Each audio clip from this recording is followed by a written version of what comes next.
children are now majority Black and Hispanic. And it's not because white people are moving their kids to private school. There's simply not a lot of white kids in New Jersey because their population is simply not growing in this state. Their population is not growing here. Okay, and it's not just here, it's in many places around this country. It's not no white flight. They don't have the numbers anymore to even do the white flight. They don't have the numbers. It's not white. Last time I've been out and seen a white woman walking around with her toddler. You really don't see this that much anymore. And I know it's not just me that noticed this. When I see the white families out, the kids are older. When I see the Black and Latino families out, the kids are younger.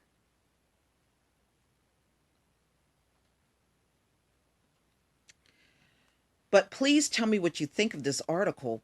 Please leave your comment and subscribe. And don't forget to hit on the notification bell twice. Also, please join me over on Black Junction TV and on blackspot.com. Peace, family. This is an article that came out January 9th, 2018. Virginia's female prison population climbing faster than males population. This came out in the Richmond Times-Dispatch. I will leave the link to this article in the description box. Virginia's prison population grew by just 11 men from 2009 to 2015, but the number of women in Virginia's prisons grew by 333 during the same time period to more than 3,200. While recent reforms have reduced the total number of people in state prisons since 2009, almost all of the decrease has been among men, while women's incarceration rates remain near record highs, according to a report released Tuesday by the Prison Policy Initiative. Few people know what's happening in their own state, says Wendy Sawyer, author of The Gender Divide, Tracking Women's State Prison Growth. She said the development is the result of policy decisions and that states undermine their commitment to criminal justice reform if women are left behind. With 62% of imprisoned women separated from minor children, there are far-reaching effects, says the study. According to the U.S. Bureau of Justice Statistics, at the end of 2015, Virginia had 35,167 male prison inmates and 3,236 female inmates. Figures from the Virginia Department of Corrections show that as of June 30th, 2015, the most serious offenses by frequency for female inmates were larceny, fraud, 38%, drug sales, 14%, robbery, 8%, drug possession, 6%. Their average age is almost 38, and 62% are white. Did you hear what I said? 62% of the female inmates in Virginia are white. And this is all around the country, y'all. And it's amazing how these people put down the Black women all the time. But it is the white female in America that is number one in prison.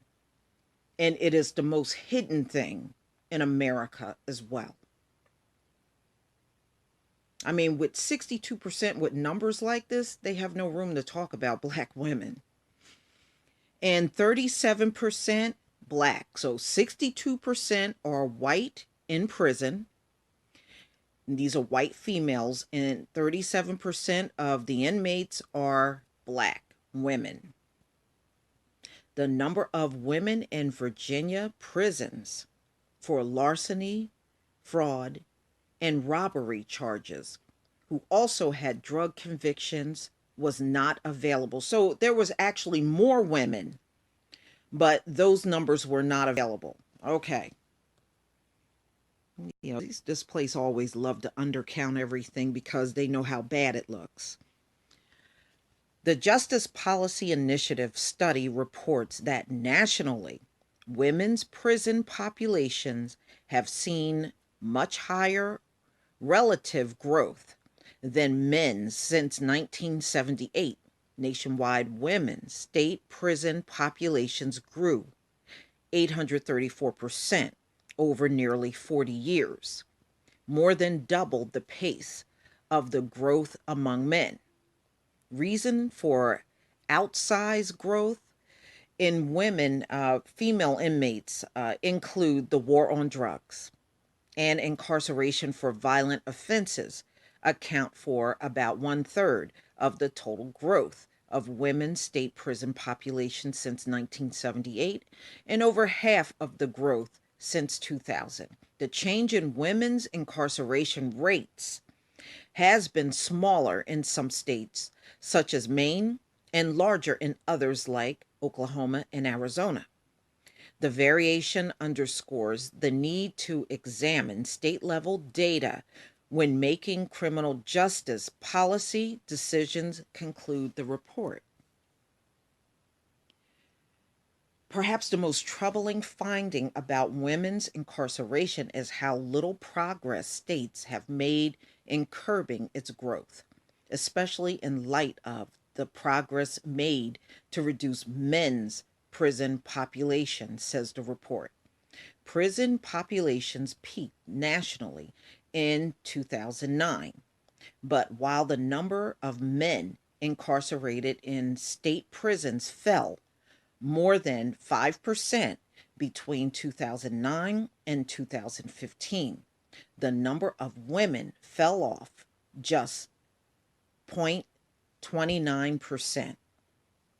In 8 states, from 2009 to 2015, the male prison population declined, but the overall state prison population climbed because more women were imprisoned, found the report.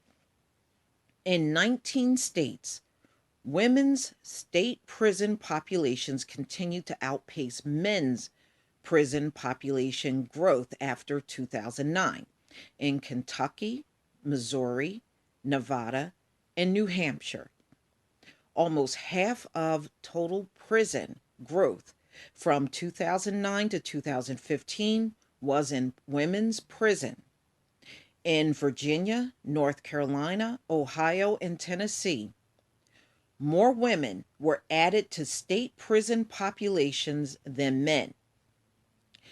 The Prison Policy Initiative website says it is a nonprofit, nonpartisan organization that produces research aimed at exposing the broader harm of mass criminalization and then sparking advocacy campaigns to create a more just society. So there you go.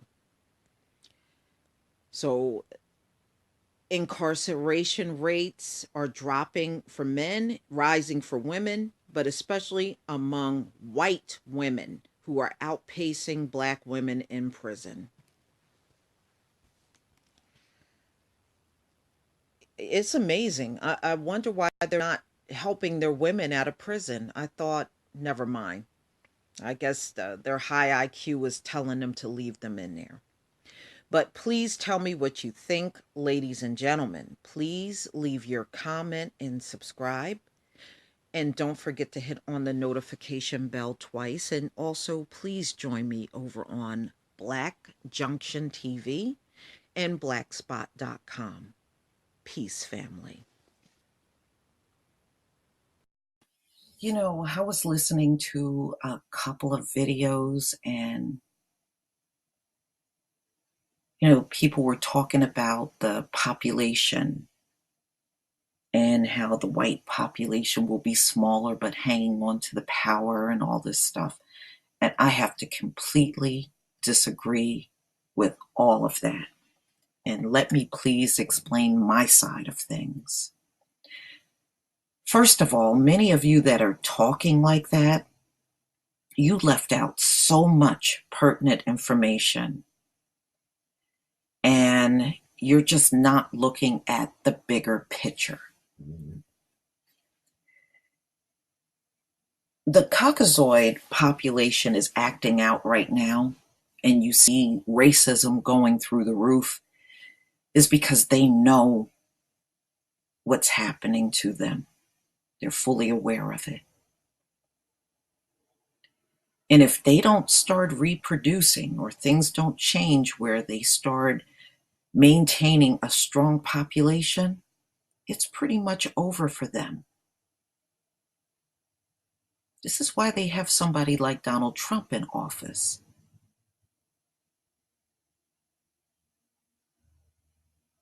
They can't turn this thing around, ladies and gentlemen. If they could, you would have seen it by now. In order for you to pass down to another generation, you got to have a damn generation in the first place. And they don't have that. And they're fully aware of this. I'm going to kindly point you back to an article that came out June 22nd, 2017. And in this article, it said, during a period between July 2015 to July 2016, the non-Hispanic white population grew by just 5,000 people. Who are you going to pass everything down to if you're not reproducing?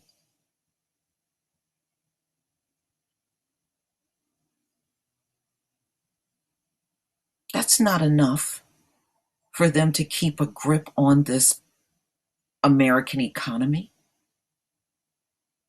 That means everything's got to change. Do you realize that?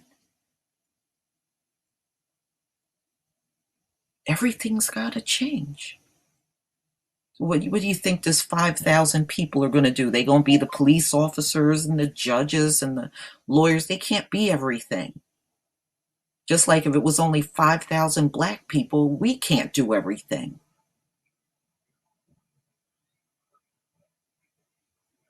Do you know or even fully understand how fast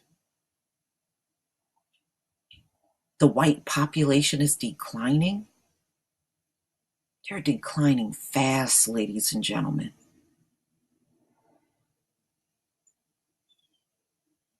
Right now, it's estimated that the baby boomers, which is the last large white population, this is why you keep reading articles where it says the white population is older, while all of the others, the Asians, the blacks, and the Hispanics, are all younger. It's the truth. The baby boomers are their last biggest white population. Once the baby boomers go, there are no more large white population within their group at all. We outnumber all of the other generations. We outnumber them. This article that you're looking at on my screen right now was written in 2012. In 2012, they estimated the baby boomers would be gone in 20 years. And we're already in 2017. They would all be gone in the big majority of them, which they're even estimating most of them will not even make it into their 90s, will be gone in 20 years.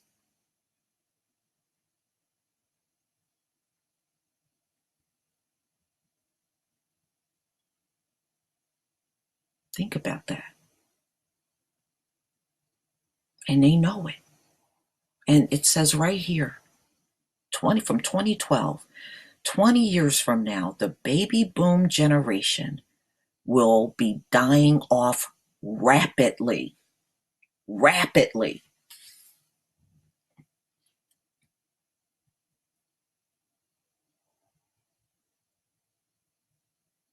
I was reading this is the last largest group of white elders to be on Social Security. This is the last biggest group among them to be on Social Security.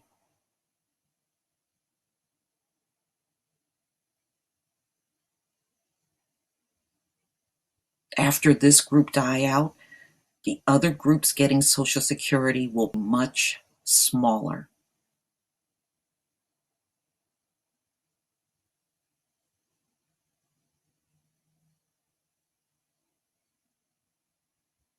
This is huge for them. This is huge.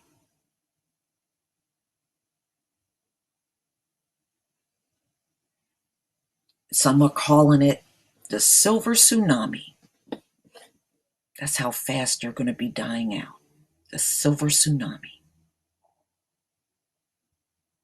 The baby boomers are the generation that came after World War II. They had wiped out 60 million of their own people fighting World War II. So they attempted to replenish those people that were lost. And that's where your baby boomers come from. They were born during that time period after the war was over. That's where your baby boomers come from. And they're now your elderly.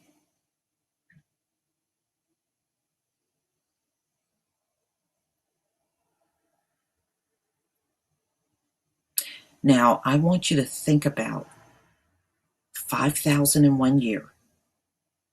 Your baby boomers will be gone within a 15-year period. And then think about this. Now we have another generation lost to drugs. So many are dying on the opioids, the heroin, and the fentanyl to the point where they're calling this present young generation the lost generation.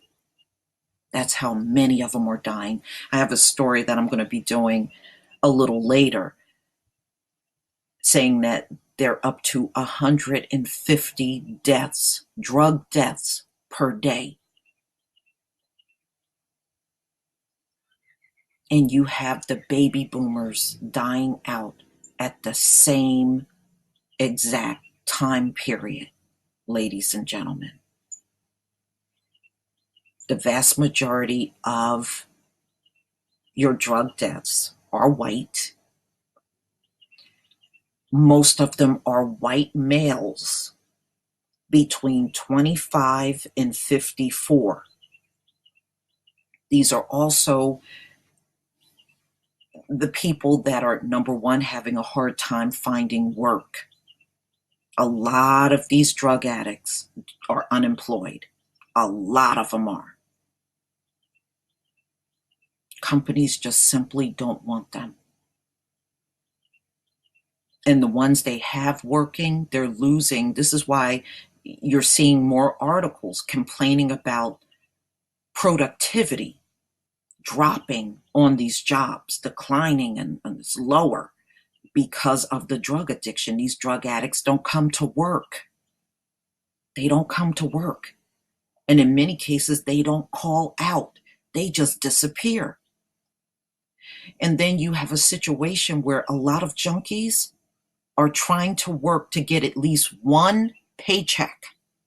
Because with that one paycheck, they can get drugs and then they just leave the job after one paycheck. That's all they're trying to accomplish so that they can get their drugs. So you don't have a generation of people that are looking for a career or working to retire. No, they're working to get that first paycheck so they can get some drugs and then disappear and never return back to the job. That's what's happening out here. This is a woman in this picture that's raising twin granddaughters.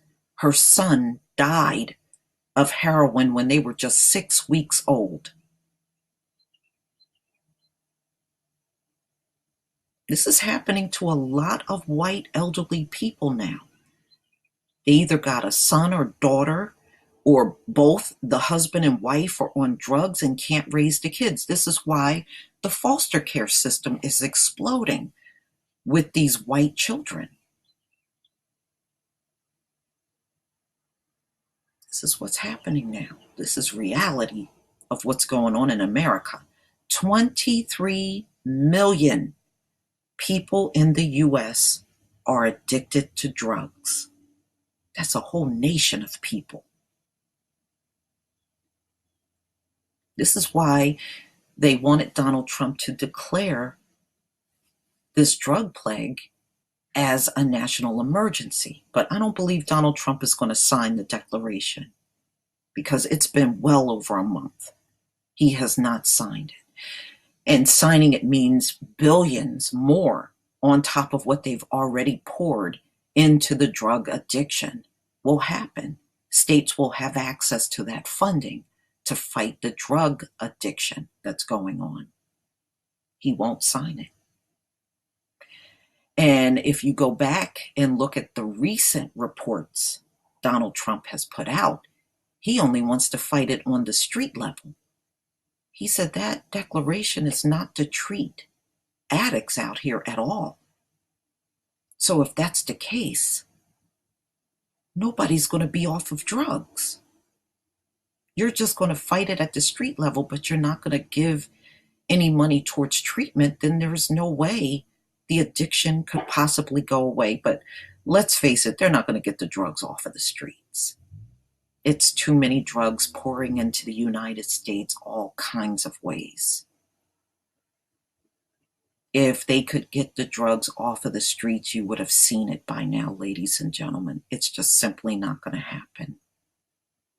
And all of those drugs aren't coming in from Mexico. A lot of drugs are pouring in here from Canada and from even the islands and including China. It's coming in all kinds of ways.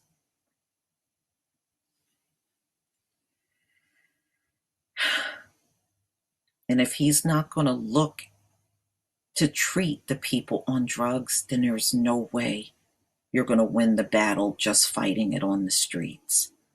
It is just simply not going to, it's not viable for anything like that to even work.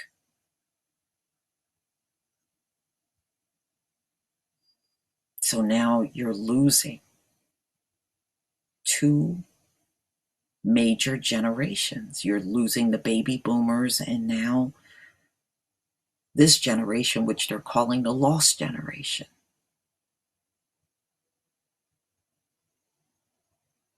Donald Trump is not the answer. But in time, I think they will realize that. Some of them already have. But the others, they are diehard. They're going to go down fighting for Trump. And Trump is not doing a damn thing for them or their situation right now. A lot of these states are still crying for help when it comes down to these drug epidemic and the deaths, and morgues are packed with these bodies, 150 a day. This is why they call it the deaths of despair, 25 to 54.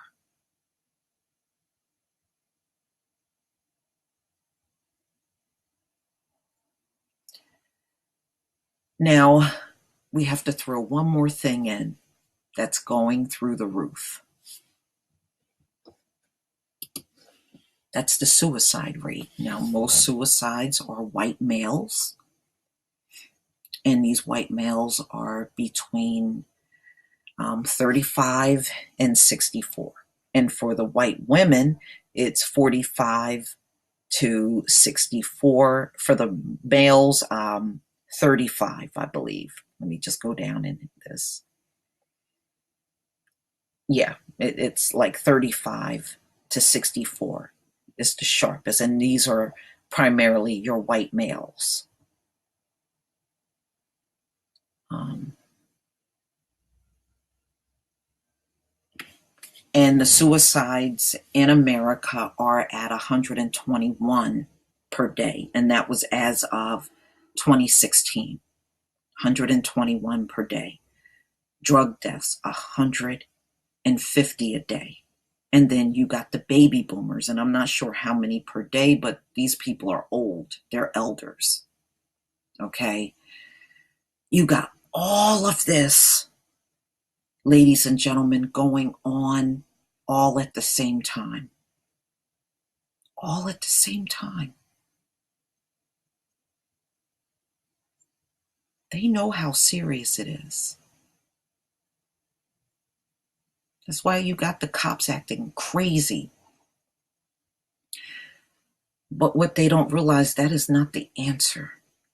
Killing black men in the street is not your answer. That's not going to do a damn thing to boost your population. They're not doing anything that's going to help them. And Trump's not doing anything that's going to help them either.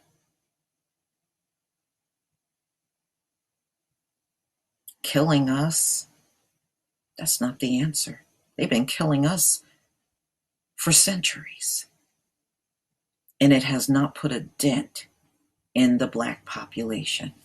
We are still producing more than those black people that are dying. But they can't say the same. In order to maintain wealth, you have to have somebody to pass it down to. And right now, it's less and less of that happening for the white population. Less and less. I mean, and just look, even at the related articles, white Americans are dying as younger as drug and alcohol abuse rises. Look at this one. Death rates rising for middle-aged white Americans, study find. These articles are coming out all the time. It's coming out all the time.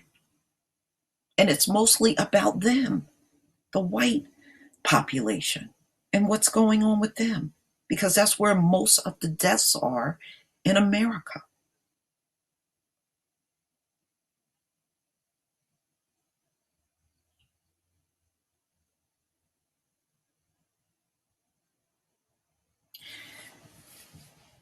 We're witnessing just how the Neanderthals left this planet.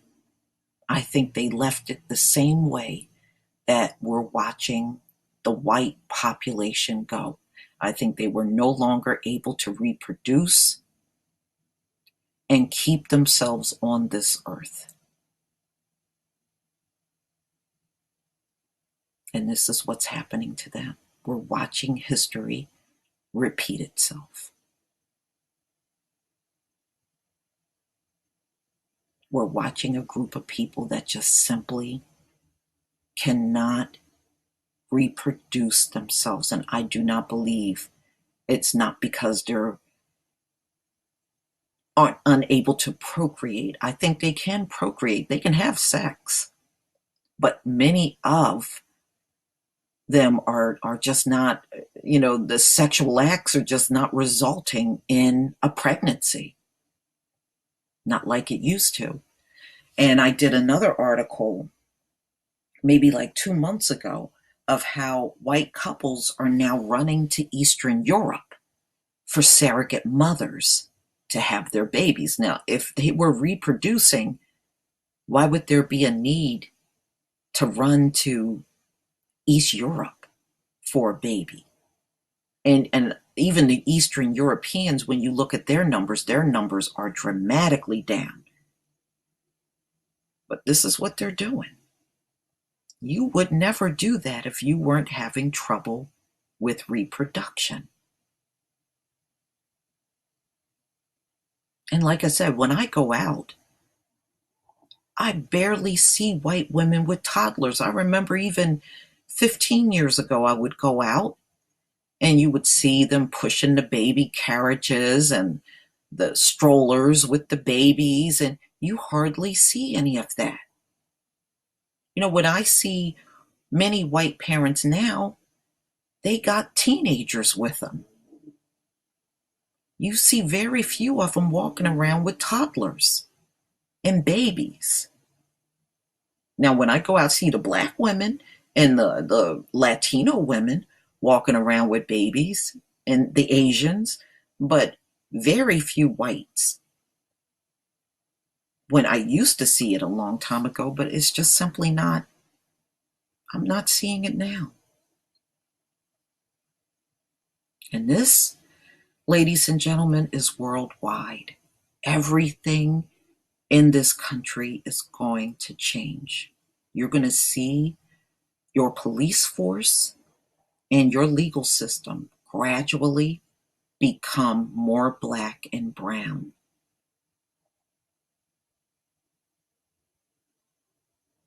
5,000 people is not enough to fill all of those jobs in America. You're going to see less and less Caucasoids on jobs every day. Everything's going to change. It's going to have to change.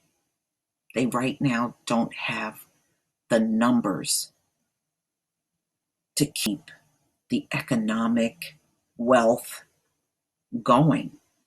It's going to have to change hands. If you're not reproducing, then how do you maintain your hold on all of the other groups on Earth? You can't. You can't. And this is what they're really upset about. They are not going to be able to keep control. This is why, if you notice now, they're threatening a lot of people out in public. They're fighting a lot more out in public. Not only are their numbers falling, but they're fighting each other out in the streets. Every time you see a protest of white people in the street, it's a lot of swinging and fighting. It's very violent. You can pull up the videos on YouTube and see this for yourself. They are a very, very divided group now. They're not as united as they once used to be.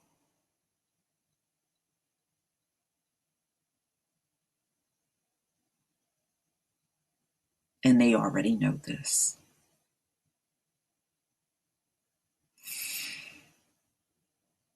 Please tell me what you think, ladies and gentlemen. Please leave your comment and subscribe.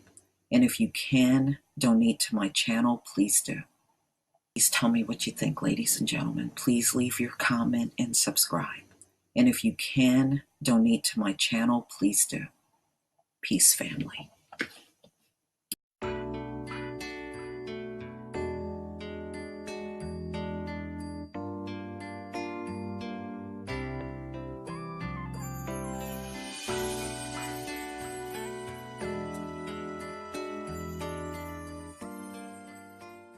I would like to thank one of my subscribers, Goku's son, for this article from the National Post, why the announcement of a looming white minority in the U.S. makes demographers nervous.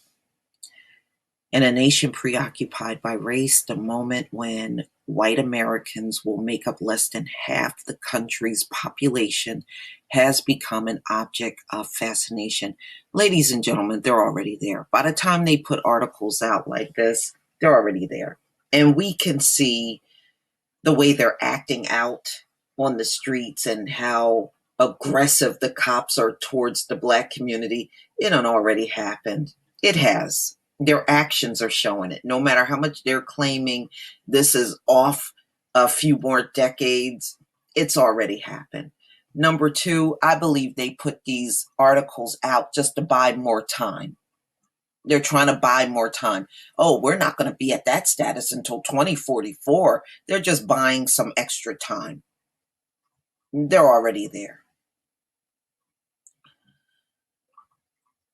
The graphic was splashy by the Census Bureau standard, and it shows an unmistakable moment in America's future. The year 2044, when white Americans were projected to fall below half the population and lose their majority status. The presentation of the data disturbed Kenneth Pruitt, a former Census Bureau director, who saw it while looking through a government report.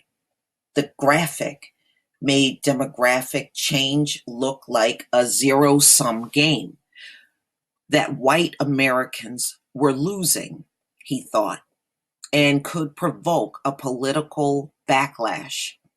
So after the reports released 3 years ago, he organized a meeting with Catherine Wallman, at the time the chief statistician for the United States.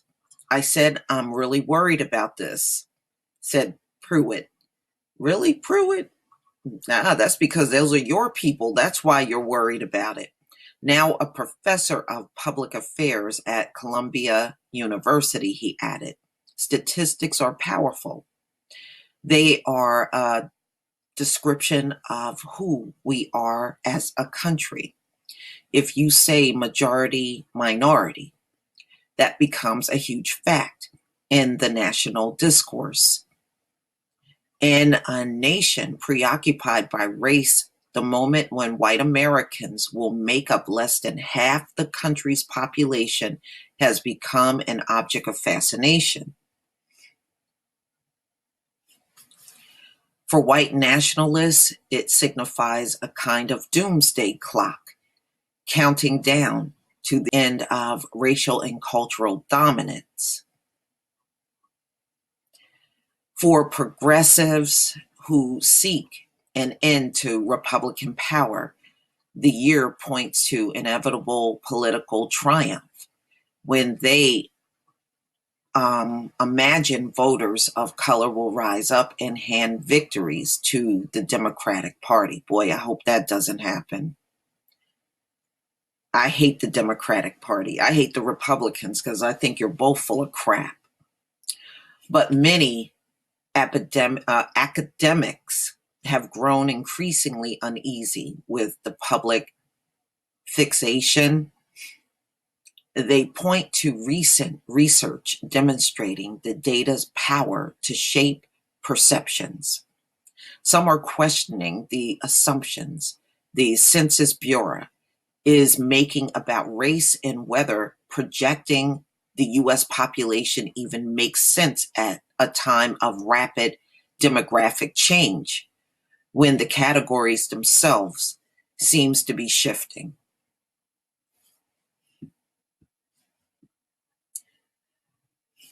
Okay. All right, I'm just going to go down a little.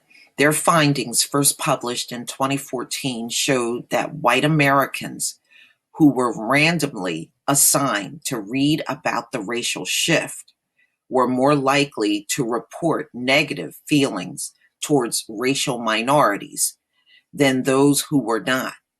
They were also more likely to support restrictive immigration policies and to say that whites would likely lose status and face discrimination in the future. Well, you wouldn't have to worry about that if you just treated people right. So if that does happen, whose fault is that? Mary Waters, a sociologist at Harvard University, remembered being stunned when she saw the research. That's why I'm saying it's far worse than what they're showing the public, ladies and gentlemen. Nobody is stunned unless it is a dramatic drop in the white population. See, they indicated, and then the media, what they do is they try to make it look like, oh, it's just like a little small drop, but we're alarmed about it. They're lying about that. It's a huge drop. And this is the only thing that would rattle them in such a way if it's a huge drop. And like I said, I can go to many places here in New Jersey where you can clearly see the white children are not the majority anymore. You just could walk around and eyeball the place and tell they're not in the majority. Not anymore. And I think that has long passed. It was like, oh wow, these nerdy projections are scaring the hell out of people, she said. No, it's not scaring the hell out of everybody. It's just scaring the hell out of you. Beyond concerns about the data's repercussions, some researchers are also questioning whether the Census Bureau's projections provide a true picture. An issue, they say, is whom the government counts as white. In the Census Bureau projections, people of mixed race or ethnically have been counted mostly as minorities, demographers say. This has had an effect on understating the size of the white community. Oh, so y'all want to pull over the biracials now? I thought y'all weren't interested in that. What about your one drop rule? Because that didn't come from us. That came from white people. You got one drop of black blood, you are black. Y'all made that determination. But see, now they're rethinking that now. We got to pad up our numbers again. We got to figure out a way to do it. This has had an effect on understating the size of the white population. Okay. With one parent may identify as white or partly white. On their census forms, Americans can choose more than one race and whether they are of Hispanic origins. See, if they pull over the biracials and the people that are selecting more than one race, that gets to pad them up nicely again. Among Asians and Hispanics, more than a quarter marry outside their race, according to the Pew Research Center. And that's very true, y'all. You know, they always focus on us as far as dating outside of our race, but actually Hispanics and Asians date outside more than black people do. But they got the media propaganda to always point to the black community. But if you look at the numbers, Hispanics in much higher numbers date white people and marry white people more than black people. And so do Asians, especially the Asian women. The Asian women, they tend to venture out and marry the white men. And if you look at their numbers, they go way past the black community. But in this country, the way they got the propaganda set up, you would believe that it's mostly black people doing it, and it's just simply not true. It's not even close to being true. I still go out and see more black couples together than I even see black men with white women and white men with black women. I still see more black couples, or at least around where I am. I see that. Okay. For American-born Asians, the share is nearly double that. It means that mixed race people may be a small group now, around 7% of the population, according to Pew, but will steadily grow. Are those children white? Are they minority? Are they both? What about the grandchildren? The question really for us is, as a society, are all these people who look white, act white, marry white, and live white? So what does white even mean anymore? Waters say.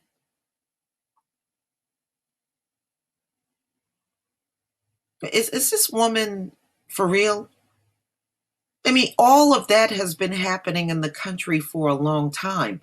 But y'all still go out here in the public and act like there's some difference between the races. So why are you trying to say what does white mean anymore?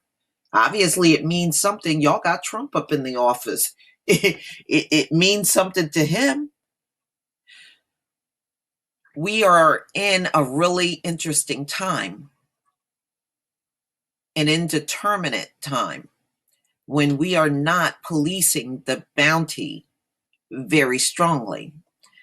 The census has long produced projections of the US population, but they were rarely the topic of talk shows or newspaper headlines. Then, in August 2008, at the height of Barack Obama's campaign for president, the Bureau projected that non Hispanic whites would drop below half the population by 2042, far earlier than expected. And trust me, it's not going to be it's not no 2042. Let me tell you, I'm telling y'all, they're giving you these numbers far out a few decades because they think it's going to buy them more time at the top. That's all. I don't believe any of their projections. I believe they are there already.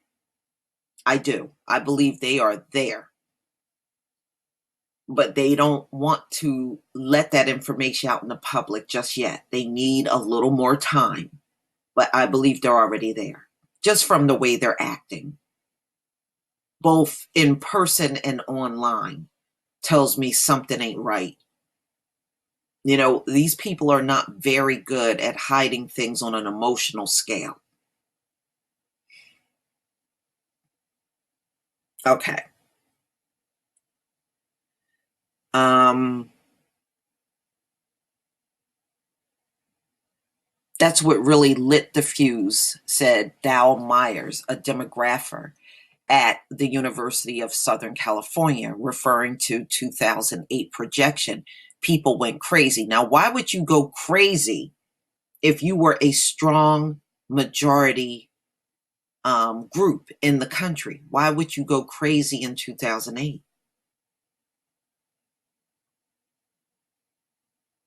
That's what we all should be asking. It was not just white nationalists worried about losing racial dominance. Meyer watched as progressives envisioning political power became enamored with the idea of becoming white minority.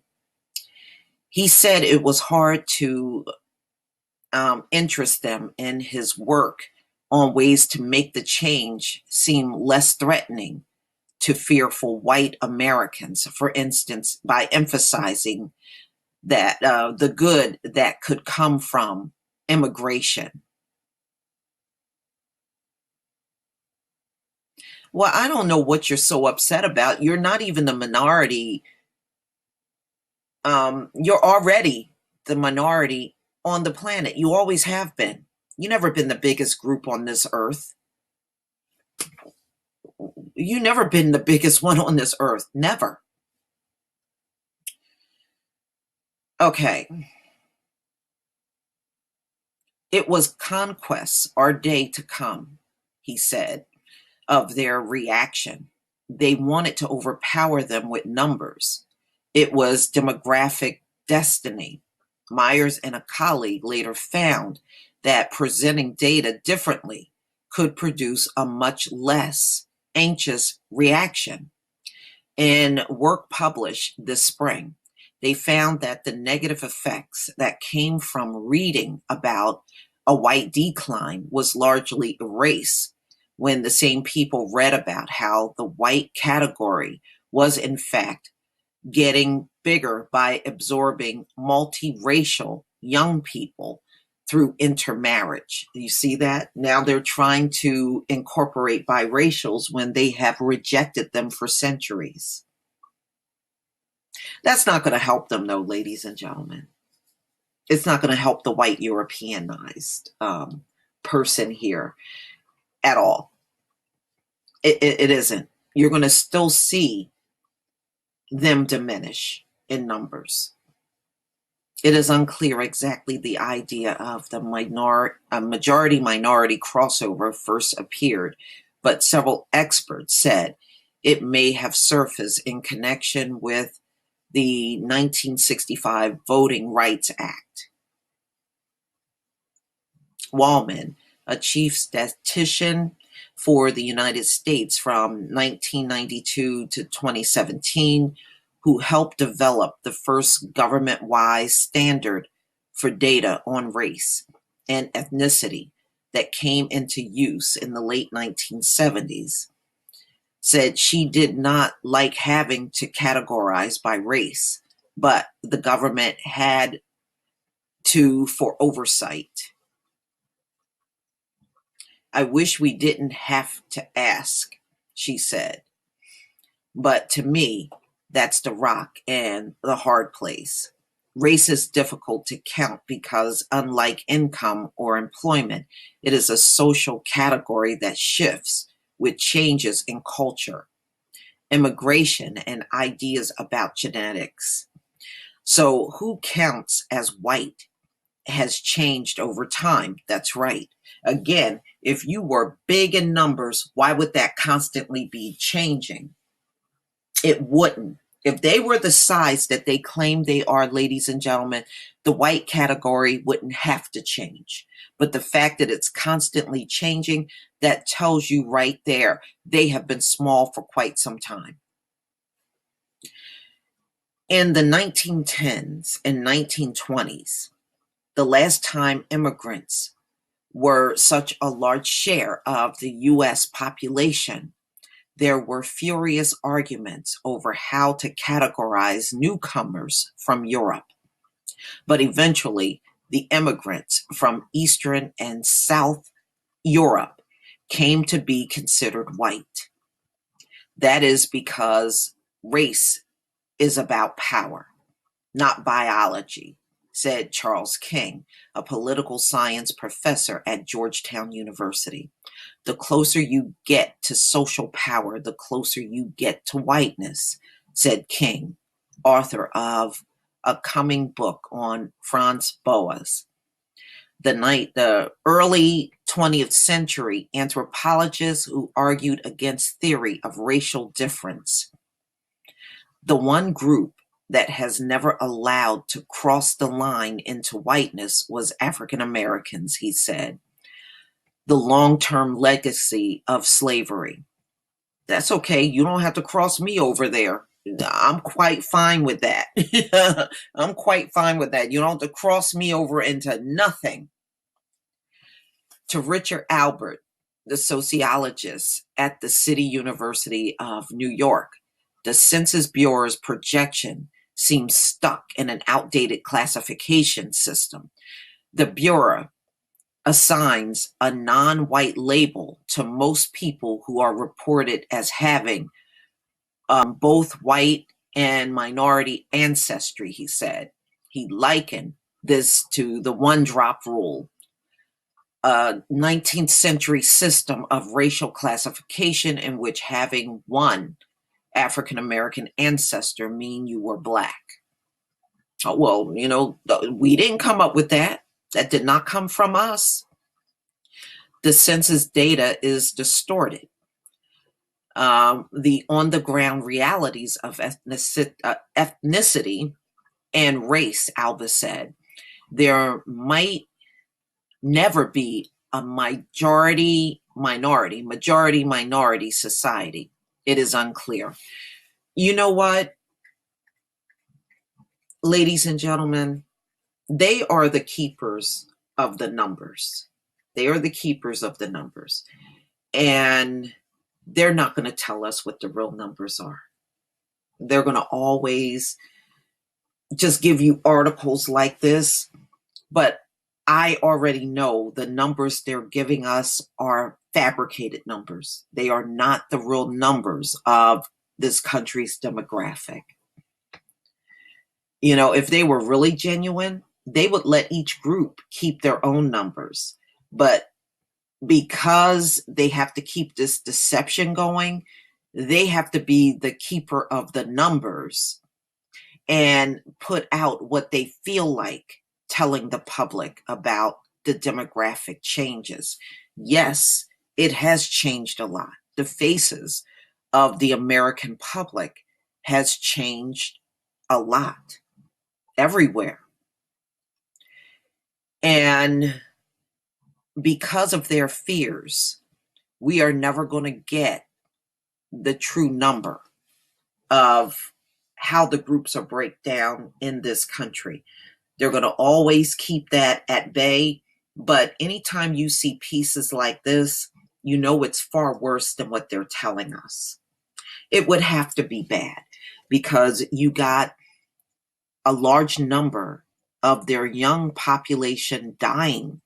And these are the 25 to 54-year-olds that are dying from drug addiction. And they're even admitted those numbers are going up every year. And you got all the suicides going on. And on top of that, you have the suicides are big between the, I think, 36 to 54. Those are the big main ones that are doing the biggest suicides in the country, mainly white males. And then you have the baby boomers. The baby boomers are now up in age, and all of this is going on at once. So, that being said, it is definitely far worse than what they're telling. It's far worse. And now you see the viruses coming along and wiping out their children. You got the AFM and the CDC, even the parents are coming out saying the CDC is hiding information. And they have deaths that are not being reported by the CDC. So you can tell there's a lot going on. And it's all tied to this population decline that they're going through.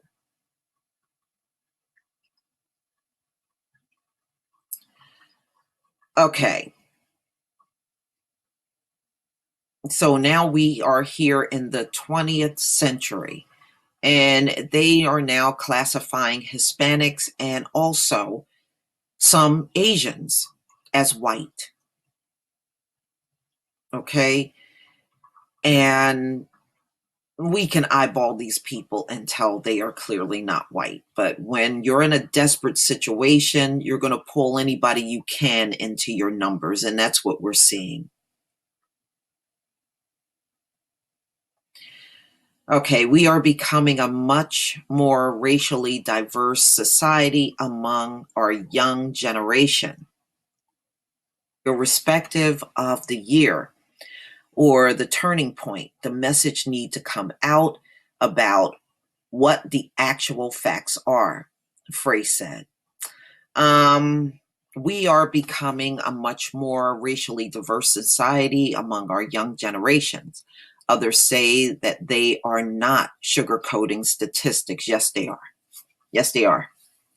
And showing the numbers have many interpretations. No, it only has one, that the white people are declining. And that's why y'all are acting out in public and doing the things that you are. You give it away in your actions, by the way. That's how we know that things aren't right, because you give it away in your emotions and in your actions. You don't have to say the words. I don't care about your words. I watch what you do. And what you do is showing the entire world that something is definitely wrong within your group. And that white versus everyone else is only one. It not only reduces the American patchwork to a crude, decisive political formula, they said, but perhaps more important, with the categories influx, it might not even be true. The Census Bureau released new projections this year in March, filled with data about the country's future. In the coming decades, adults 65 or older will outnumber children for the first time in the country's history. The share of mixed race children is set to double. But there is no mention of a year when white Americans would fall below half the population. That's because you won't tell people. But I believe you already fell below. When asked about the change, a spokesman for the Bureau said it was just us getting back to sticking to data.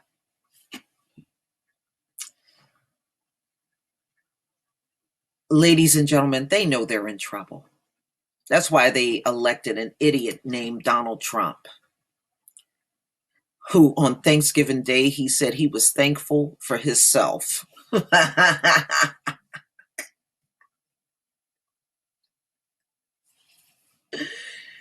Oh boy, you can't make it up. But this is where we stand, ladies and gentlemen. These folks are not fooling me. They're already the minority. They have been for quite some time. And like I said, we're never going to get to the bottom of the real truth because they are the ones that are holding the numbers of how many people are in this country and the breakdown of the race. So, they can always fudge the numbers without you knowing they're being fudged. But why wouldn't we believe that? They fudge numbers in everything, in business and in everything. They fudge numbers. So I have no doubt they are fudging the demographics of this country too. I have no doubt about it. But please tell me what you think, ladies and gentlemen.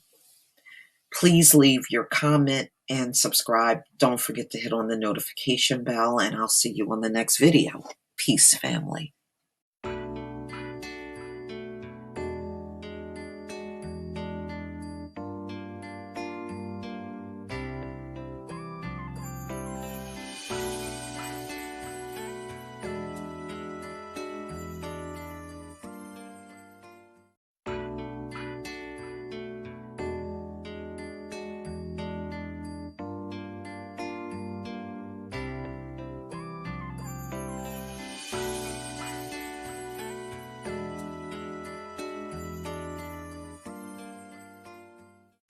Ladies and gentlemen, this is an article that came out January 17th, 2019 in the Daily Mail.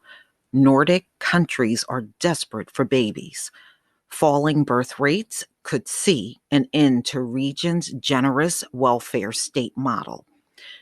So the Nordic states that they're referring to are Norway, Finland, and Iceland, where they have seen historic lows in those nations when it comes down to babies.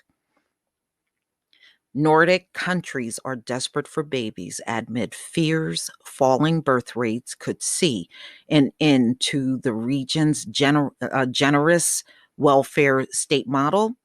The Nordic regions have long been a bastion of strong fertility rates on an old continent that is rapidly getting older. So, just like most European nations, they have a bigger elderly population, and the babies don't really, it's falling behind as far as covering those that are dying. So, more dying than being born, just like we see all over the globe now, especially in these European nations.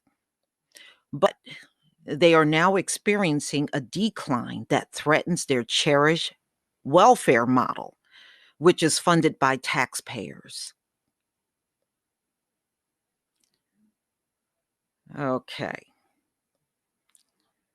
Norway's Prime Minister, Erna Solberg, I guess this woman in the picture here, wow.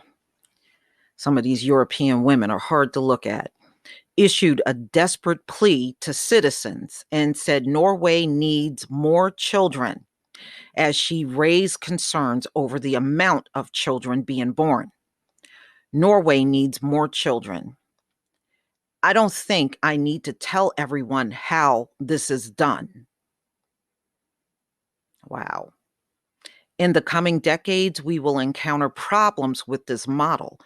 Prime Minister Erna Solberg warned Norwegians in her New Year speech. There will be fewer young people to bear the increasingly heavy burden of the welfare state.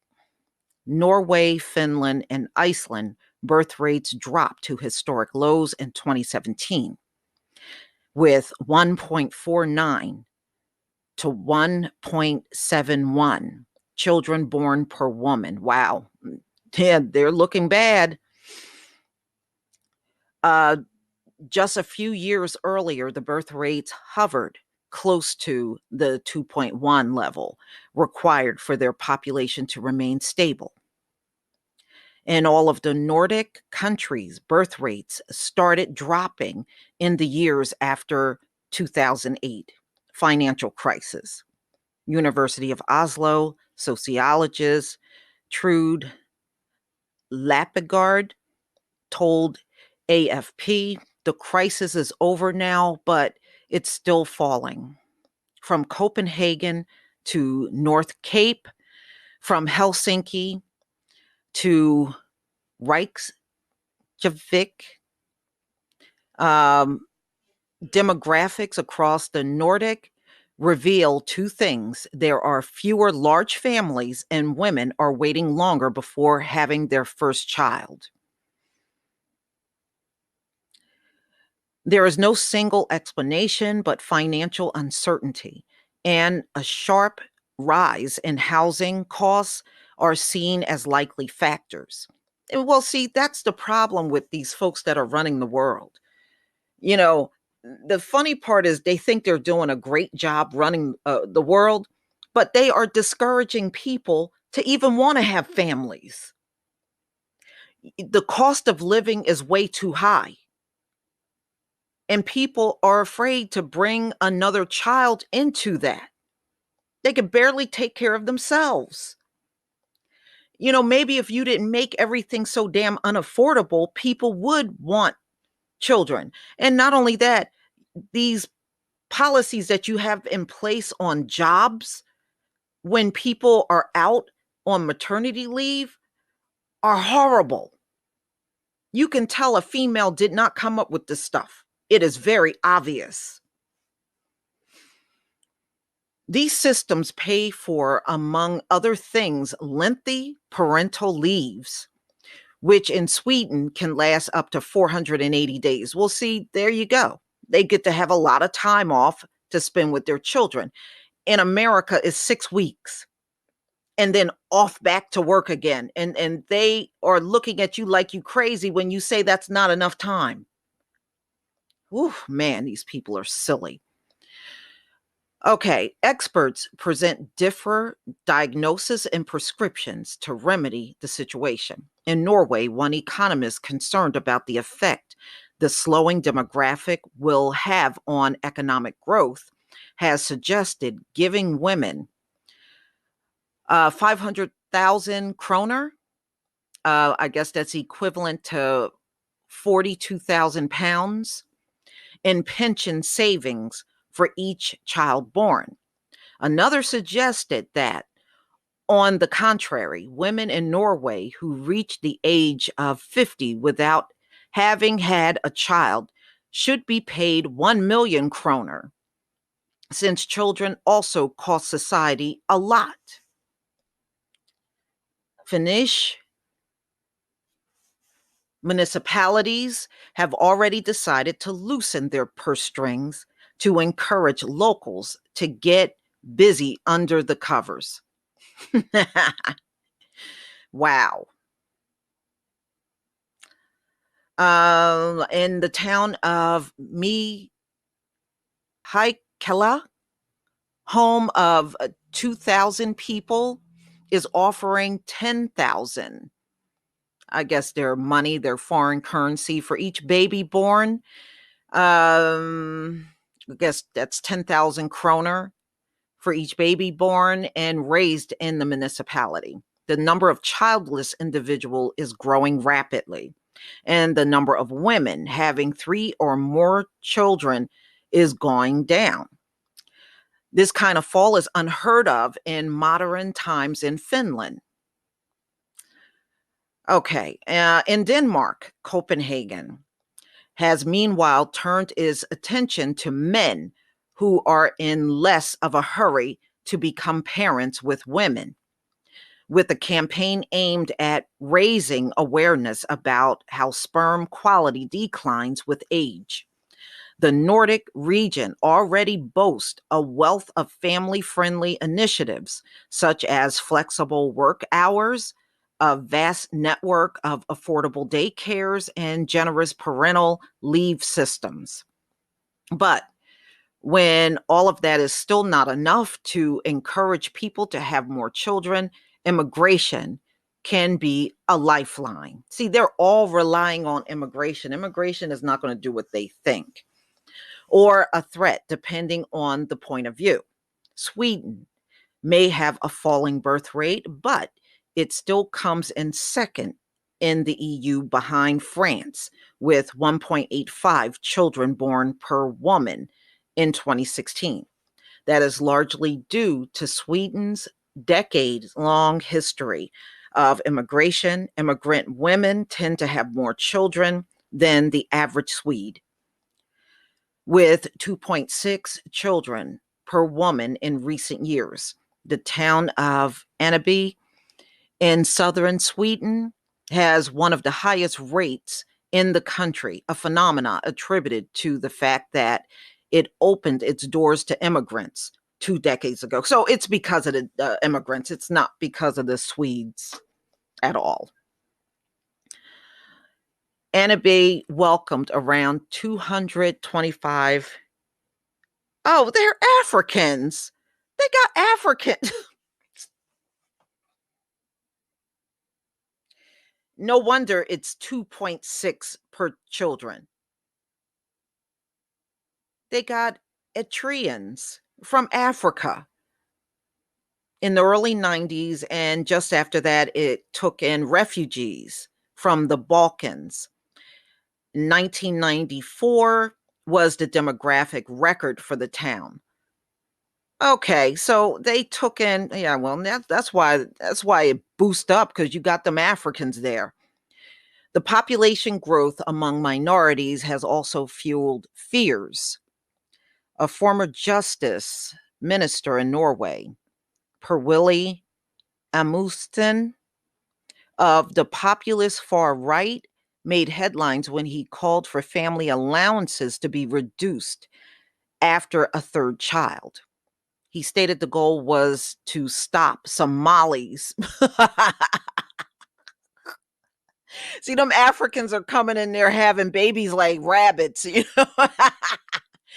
He stated the goal was to stop Somalis, who he said had a higher birth production rate than ethnic Norwegians. So he tried to put stuff in place to stop the Somalis from reproducing so much in Norway. Oh, mommy, they're producing more than us. Sound like Pharaoh, don't it, y'all? Back when the Israelites were producing more babies than the Egyptians.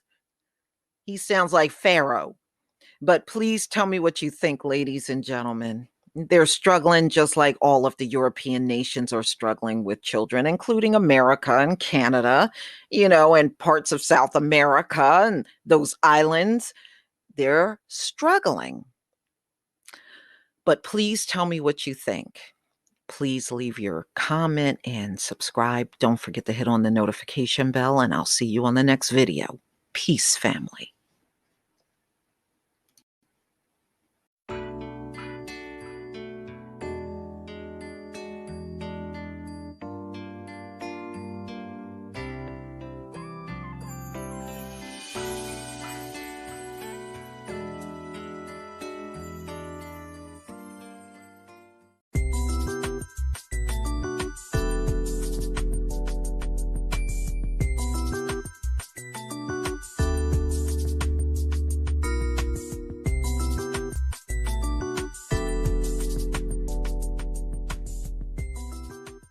This article goes over reasons why immigration could never be the answer to low birth rate. So, and this is currently something that many of the European countries are doing, including North America and Canada, where they are lacking in births. They are trying to fill in those gaps with immigration. And I have to agree with this author, Michael Master, that that's not really the answer. It will not work. But let's get into this article. I'm going to go down a bit. Why is America suffering from not enough available workers? Simple. For the last half century, the US suffered from too few births to American citizens. Today, the birth rate in the US is 1.7 per woman, while at least 2.1 is needed to sustain the population. Not enough births are occurring to replace those people who age and die.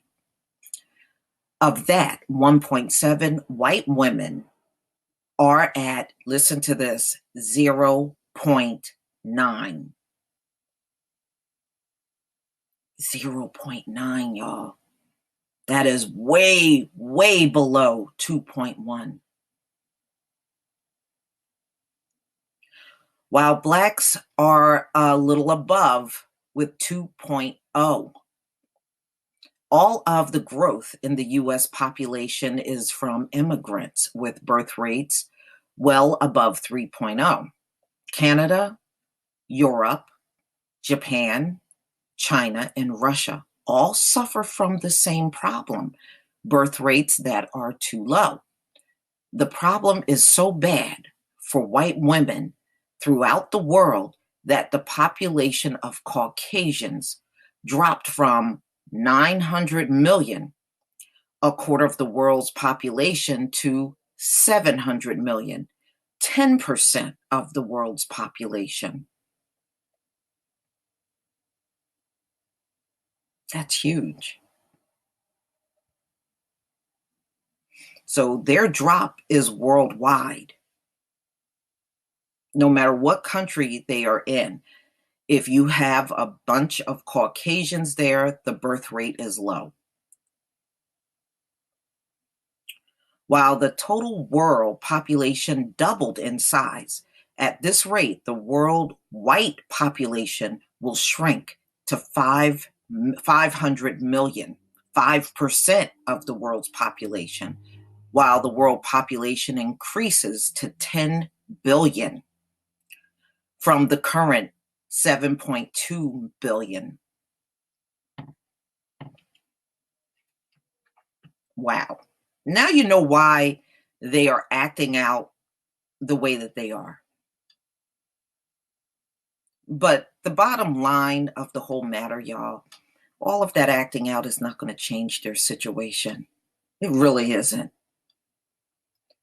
Prior economists asserted that the birth rate fell because of weak economies.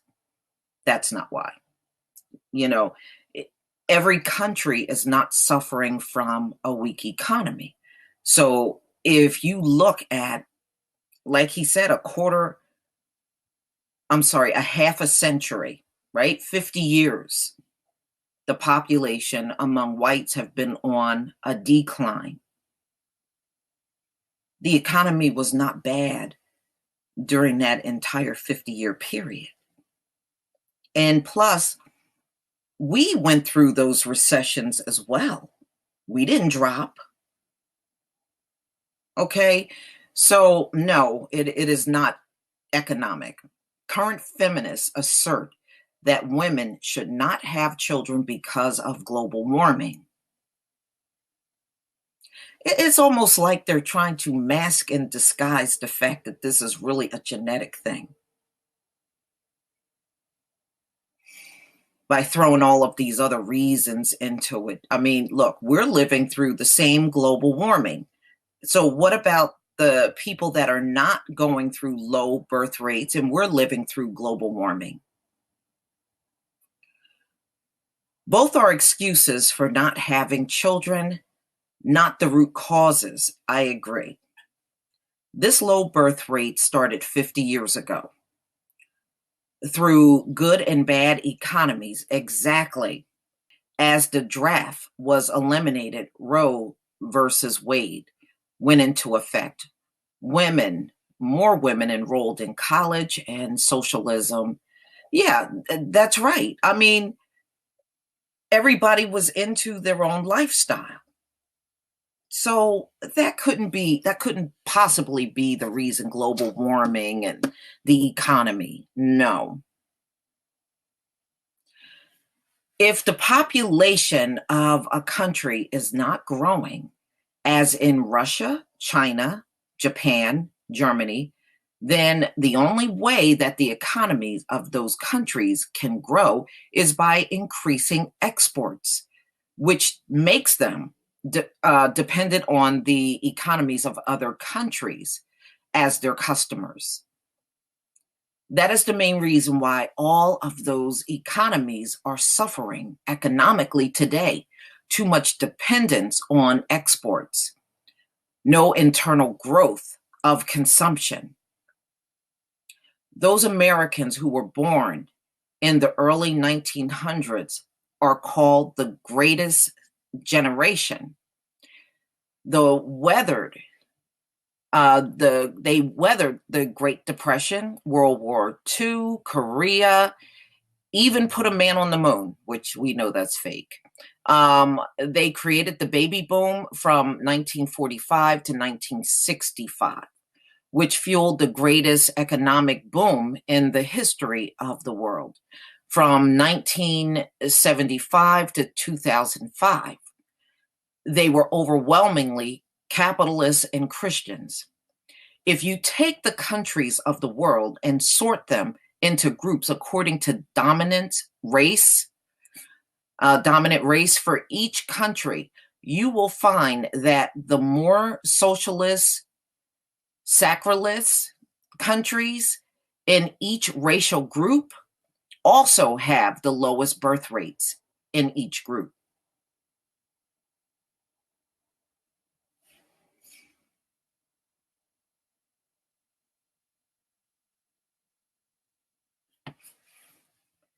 As stated in my books, the United States government was well aware of this low birth rate problem as business executives lobbied for more immigrants more than 30 years ago. So for 50 years, they already knew their birth rate was going in the toilet.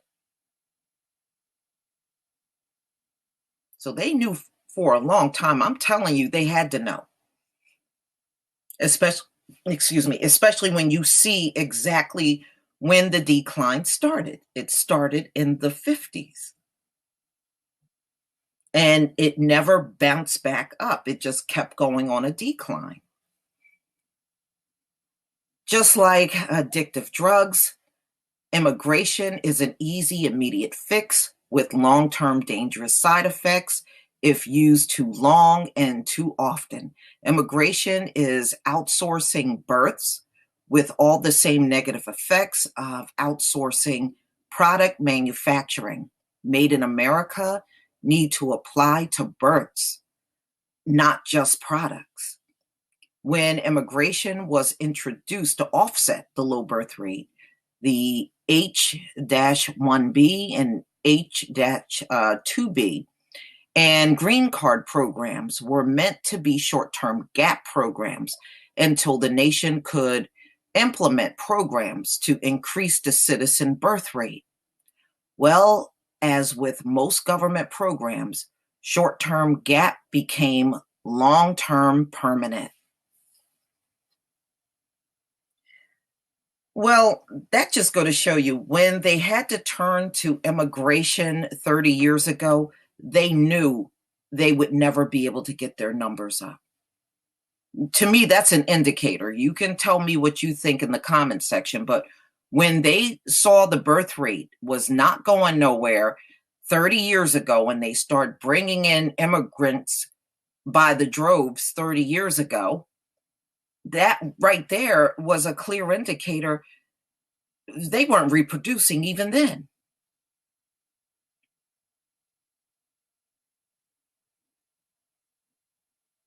Wow.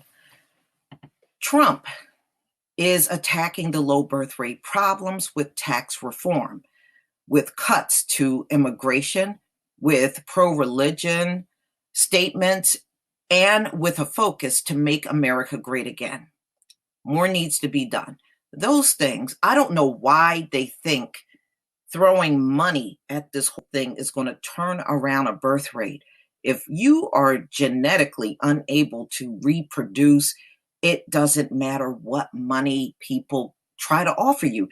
Look, in Europe, they've been doing the money thing for babies forever now, and it's not increasing the babies over there.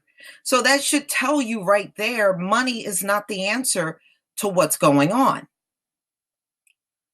More can be done, but allowing more immigration will just prolong the problem and eventually kill the America we all love. Well, the America some of you love. Businesses will take the short term gap fix and ignore doing anything about long term reality. American businesses need to go cold turkey to kick the habit of reliance on the drug of immigrant employees. Yeah, because they love the immigrant employee because they will work pennies on the dollar. That's why they love them. Cheap labor, slaves, new slaves. That is the only way business will support what is necessary to fix the low birth rate. By reducing legal immigration and stopping illegal immigration, some very smart government and business executives will be forced to come up with some very creative fix to the low birth rate. They can't. They can't. Having a bunch of men sit around the table, because we know the vast majority of executives in America are men, talking about fixing this, you ain't gonna put a dent in this. I'm just telling you, you're not gonna put a dent in it. You're just talking and wasting your time. Just have a party. At least you'll enjoy it.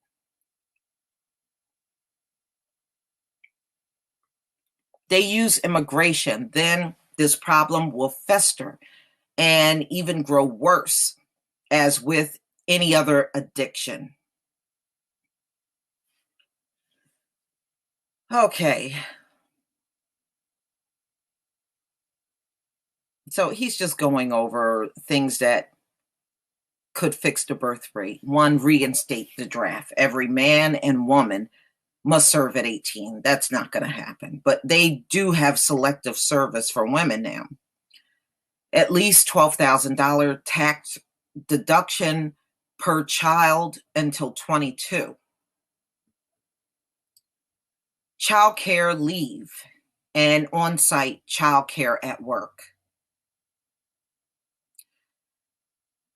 Pro-family high school classes and pro-family entertainment. Pro-family country society. No government funds to those who provide abortions. More high-tech education and trade offerings in high school. More capitalism, religion, less socialism, and secularism. Those things aren't going to work. He is missing the mark because he's not looking at anything genetically to fix it. So those things that he lists are not going to work. Look at Hungary. It is shutting down immigration and attacking the birth rate problem head on, which will pay huge yields for Hungary in the long run. Not really. Hungary already said their birth rate is well below replacement, and they're offering like payments for homes and cars and things like that, money for women so that they can stay home and raise their families. But even they said, it's not a guarantee that's going to work, and it won't work. I mean, look, this is a global problem for them. It's not a money fix. But I think these folks are so used to money being the answer to everything They don't realize money is not going to bring them back to a normal birth rate. Money is just money, just that. It don't have that kind of miracle to make this explosion of births around the country. But what are you going to do when people are used to believing that? And that's really what it is boiled down to. They are used to believing money is the fix to everything. It is not going to fix what's wrong with them. What we are seeing, ladies and gentlemen, is natural selection. It is. You had your time on the planet. Now it's time to go. I mean, you can go kicking and screaming, but you're still going to go.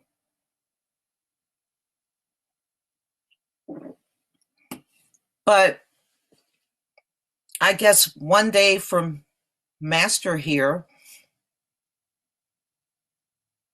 his thinking will change. Now, I agree with some of the things that he said in here, but definitely not everything. I don't believe immigration is the answer to low birth rate. I don't believe there is a real true answer for it, except for it's a process that can't be stopped. It's going to happen. And there's nothing to do, anybody can do to stop it. If man's medicine was so powerful that it could turn around a low birth rate, trust me, this has been going on for 50 years. We would have seen it by now. It don't take all this time to come up with a solution. They haven't come up with one because there isn't one. Please tell me what you think, ladies and gentlemen. Please leave your comment and subscribe. Don't forget to hit on the notification bell, and I'll see you on the next video. Peace, family.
day's a new gift from Elohim.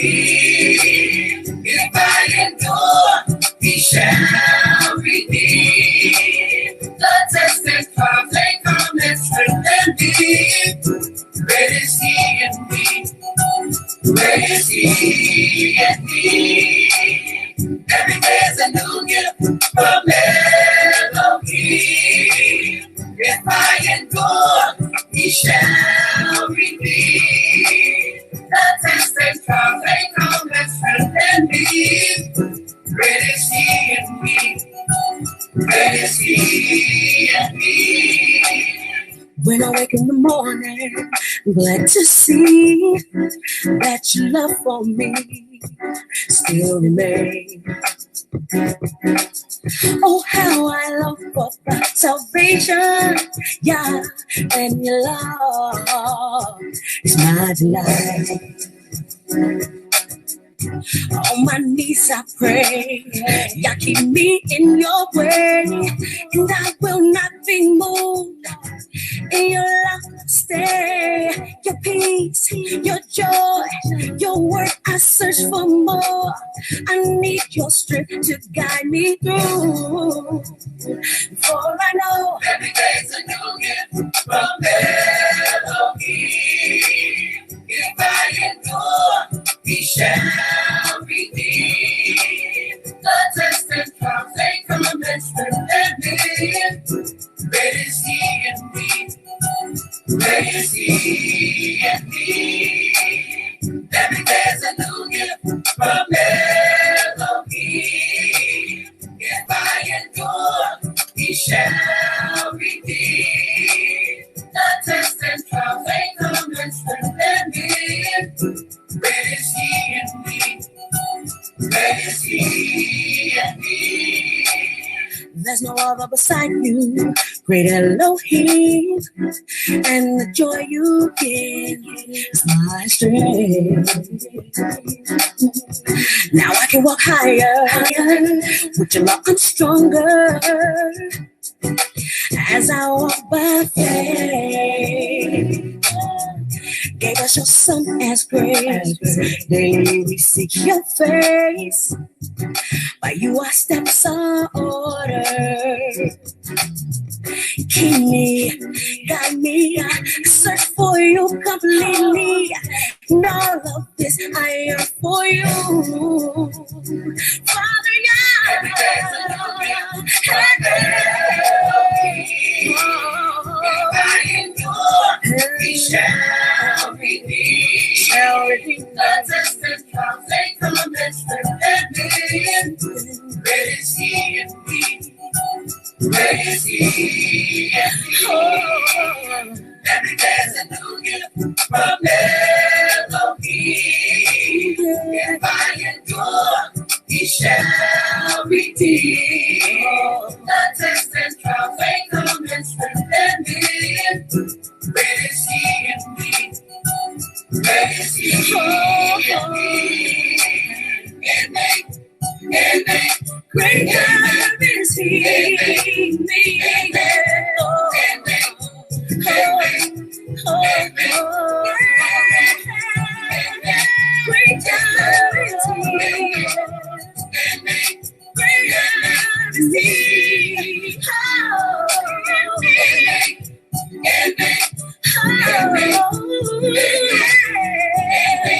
Great God is he.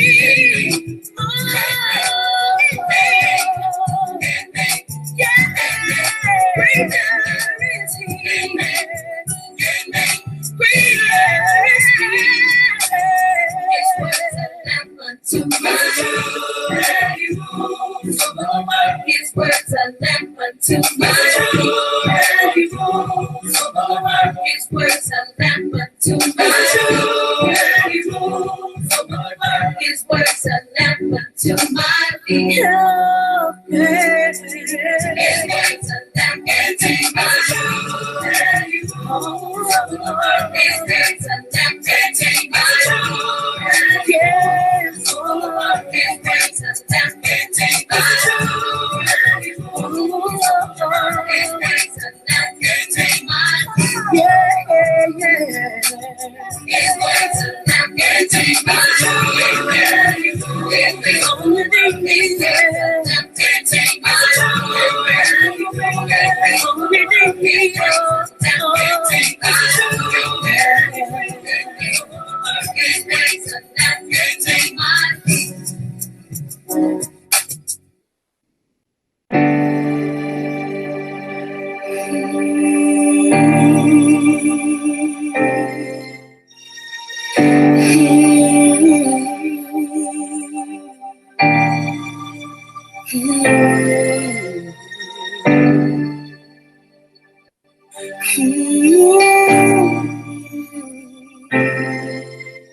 We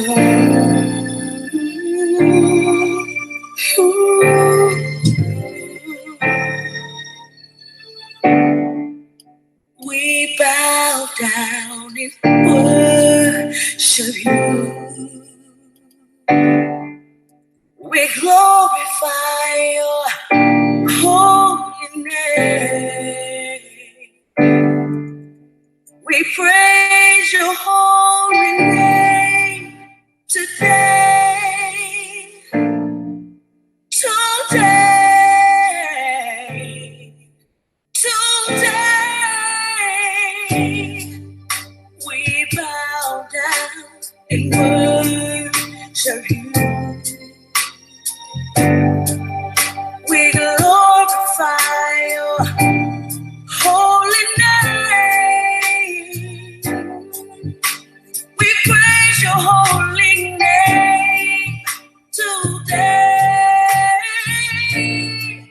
Today.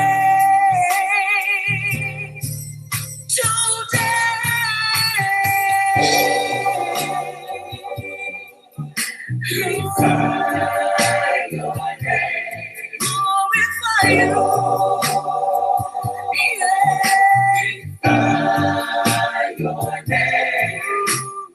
Glorify your name. Your name. Victory today.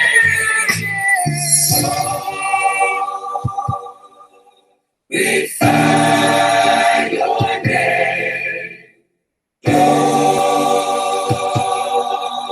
Glorify your name today. We praise your name today. Glorify your name. We bow down and worship you. We glorify your name. We praise your holy name today. Today. Today. Say we bow down and worship you. Oh yeah. We bow down and worship you. We glorify your name. We glorify your holy name. We praise your holy name today. Blessed be the name of Yah. We praise you today. Hallelujah. We praise you today.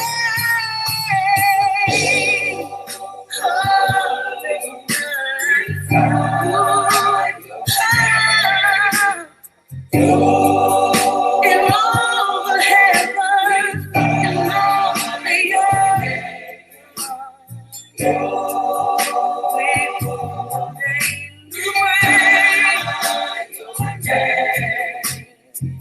your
From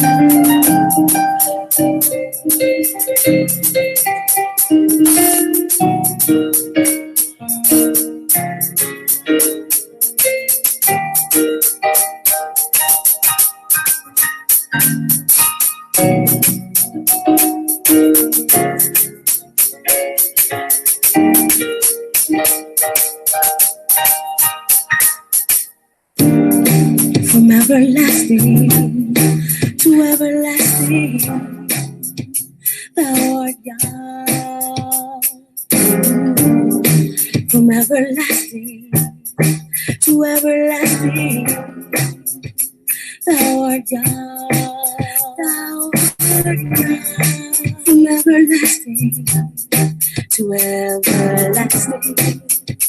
thou art God. From everlasting to everlasting, thou art God.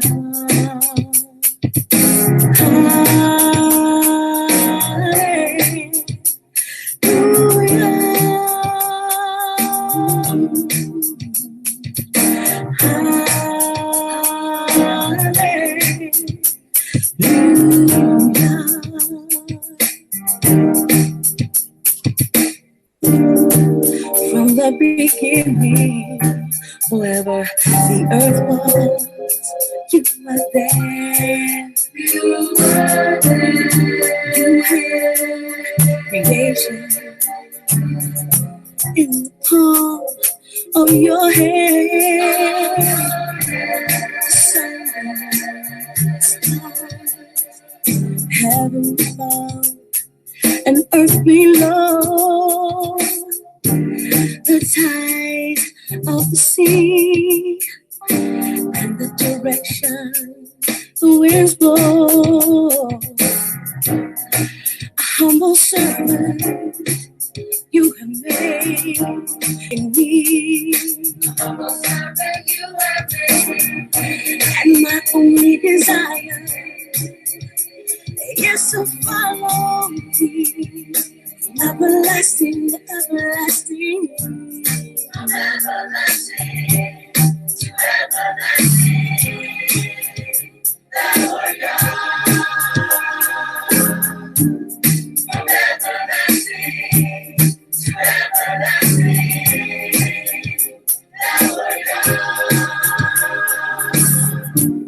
From everlasting to everlasting, thou art God. From everlasting to everlasting,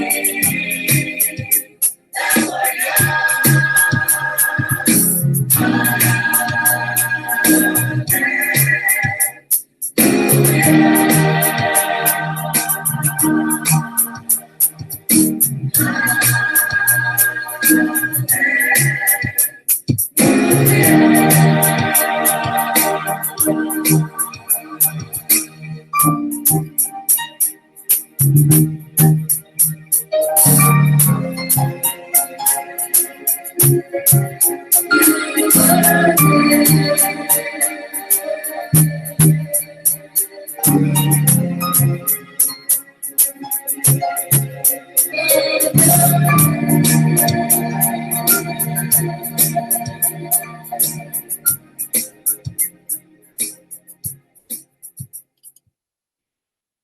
All right, y'all. Shalom, shalom, shalom, shalom. So glad you can all be here today. And I'm glad to see all of you. Absolutely. Thank you. Yachidam. Yachia. I'm sorry if I'm not saying it right, but thank you. Ladies and gentlemen, as you notice, I've been putting out videos of different biblical locations, and this is just to show you that not only are these places real, but even your caucasoid knows they're real. They're not going to tell us for the most obvious reasons. And believe me, I have a laundry list of these things that I'm going to show you. And it's many things that I was able to see over the years. And, you know, some of you might have too as well. Yeah, I'm feeling a lot better. Some of you may have seen these things over the years as well. But just to make a long story short, I remember probably maybe 10 years ago, there was this white man that insisted that King David was white. And I said, well, that's impossible. See, this is how you can really get them on this. I said, well, that's kind of impossible. And he was like, how is that? I said, you know, I said, number one, King David had a son. His son was King Solomon. And then I took him to the passage in the Bible where King Solomon says, I am black. I said, so you're saying King David was a white man, but he had a black son? And he just went completely silent, because you got to understand, they've been in power for so long. They seriously believe if anything is royal, it has to be them, which is very untrue, because all of their royals are hand appointed. There's no real true bloodline there. They're hand appointed. And many of their royals had retardation in their family and all kinds of birth defects and stuff. And there's no way they would be a royal bloodline with that kind of crap, you know, in their bloodline. You would never see that in a true royal family bloodline. Retardation, Down syndrome, but they have all of that in their bloodline. So that should tell you right there, there's something wrong. Even look at Queen Elizabeth's families. Anyone that was slow or had signs of retardation, those royals threw them into a home. You know, they threw them into mental hospitals and stuff and hid them away and never spoke about them. That's not a royal bloodline. You would never see that in a royal bloodline. Yeah, they have a lot of genetic disorders. That gives it away right there. Yeah, exactly. And I even read that about Queen Elizabeth, her bloodline. There's all kinds of people they had to stash away in mental institutions and stuff in her bloodline. That would never occur in a real royalty bloodline. Just understand that. Queen Elizabeth and her family were hand-appointed Germans that were imported into England as a ruling class, but they are truly not royals at all. Okay. And of course, after I whipped out what King Solomon was, the son of King David, he was ready to hightail it out. And to this day, you'll run across a lot of white people that will insist ruddy, the color of King David, which is described as ruddy, is white. Ruddy is not white. Okay. It never was white. It never will be white. But I'm going to show you in another slide video that I put together what ruddy really truly is, y'all. So I'm going to show this to you now. So hopefully everybody in this hangout know you are chosen. If you are the type of person that don't believe the Bible is real, you may not like this hangout, okay? Because that's what this is going to be all about. I'm going to show you what ruddy is, Mr. Punch Out. Actually, ruddy ranges between light and dark. It really does. But I'm going to show you what it is. So I'm going to show you this, and then we're going to have a discussion afterwards. And you'll also, in this slideshow, see King David's palace that is being evacuated in Jerusalem right now as we speak. So that's also in here as well. So let's get to this. Let me go ahead and share my screen.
Okay,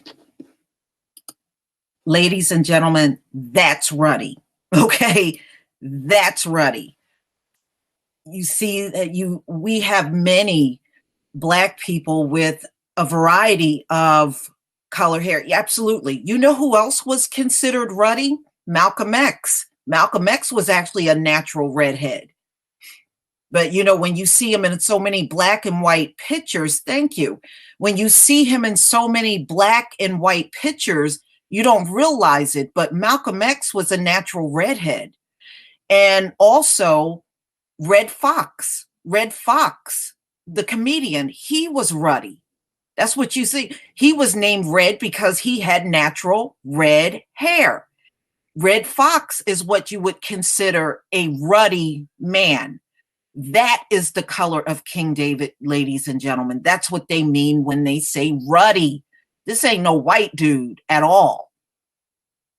It's not, you know, and you just got to understand these people believe since they've ruled the world for 6,000 years, nothing can be higher than them, which is the biggest lie ever. But yeah, they're grafted. They're really not the natural beings of the Most High. We are. So, right, Sinbad. Sinbad is another one that would be ruddy, but he's more on the lighter end of ruddy. You can be ruddy and also be a darker shade as well. So it's not one color to be ruddy. Ruddy can run from light to dark, by the way. And yes, and a lot of them are your natural redhead black men and women, the ones that have natural red hair, which many of you, yeah, see, True Royal's mom had natural red hair. And see, so her mother would be considered the color of King David. Her mother was ruddy, just like King David. Right. Many of them have freckles. Some do. Some redheaded black people do have freckles, but many don't. So it really can range. Some do, some don't.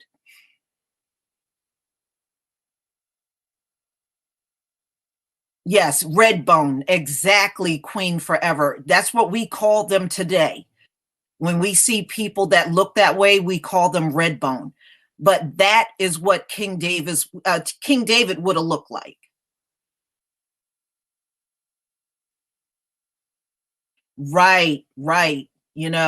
So again, you can see ruddy people that are dark, and then there are some ruddy people that are light. And when I grew up, there were a few natural redheads around where I was growing up when I was living in Philadelphia.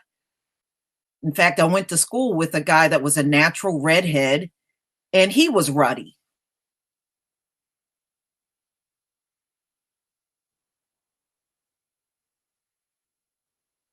Exactly. She has Cielo, so your daughter has black hair, but she has natural red highlights in her hair. So when she goes out in the summer, it brings out the highlights that are already there.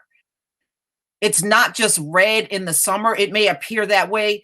She really just has natural red highlights that's there all the time. It's just brought out more in the sun during the summer months.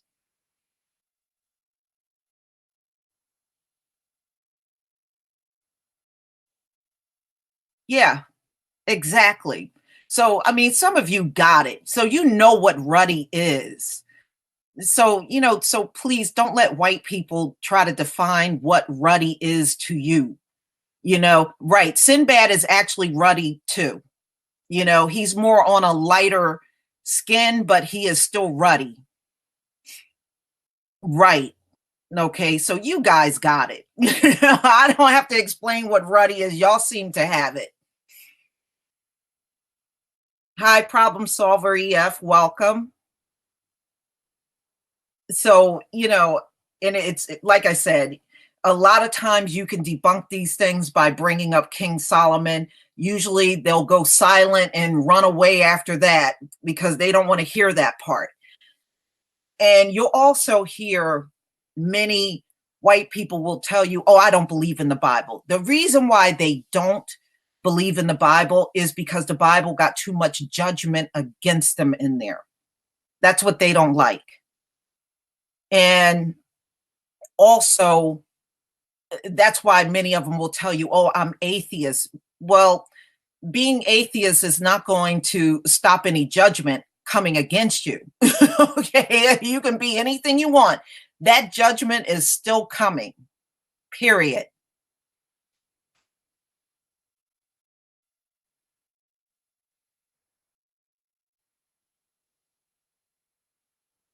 Sienna Bragg.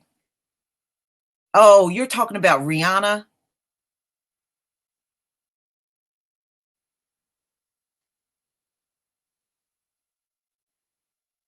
No, no, there isn't, Brian Floyd. There is no holy family that's from the house of Esau.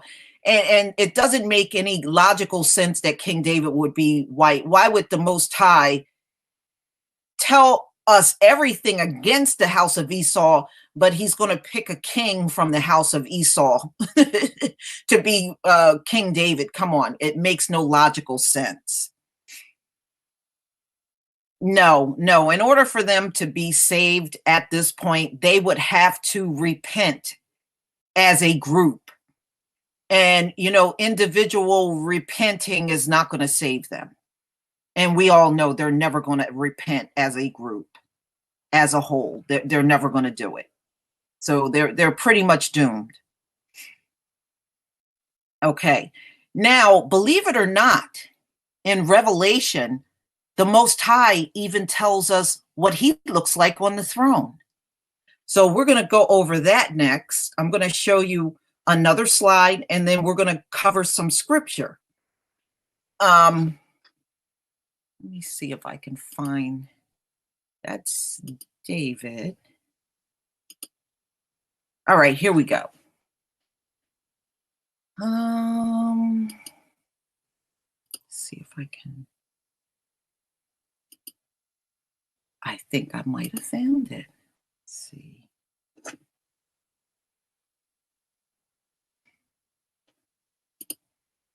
Okay. Well, you know what? We'll go over the scripture first. Now, the Most High actually tells us what he looks like on the throne. He tells us. Now, we know we can never look upon his face, because if we look upon his face, it's instant death. But he can still describe to us what it's like to be up on his throne. And he actually does this in Revelation. So if you go to Revelation 4, verse 3, and he sat. Now, this is telling you how he sat on the throne and what he looks like sitting on his throne. So, and he that sat was to look like a jasper and a sardine stone. So I'm going to show you what that looks like.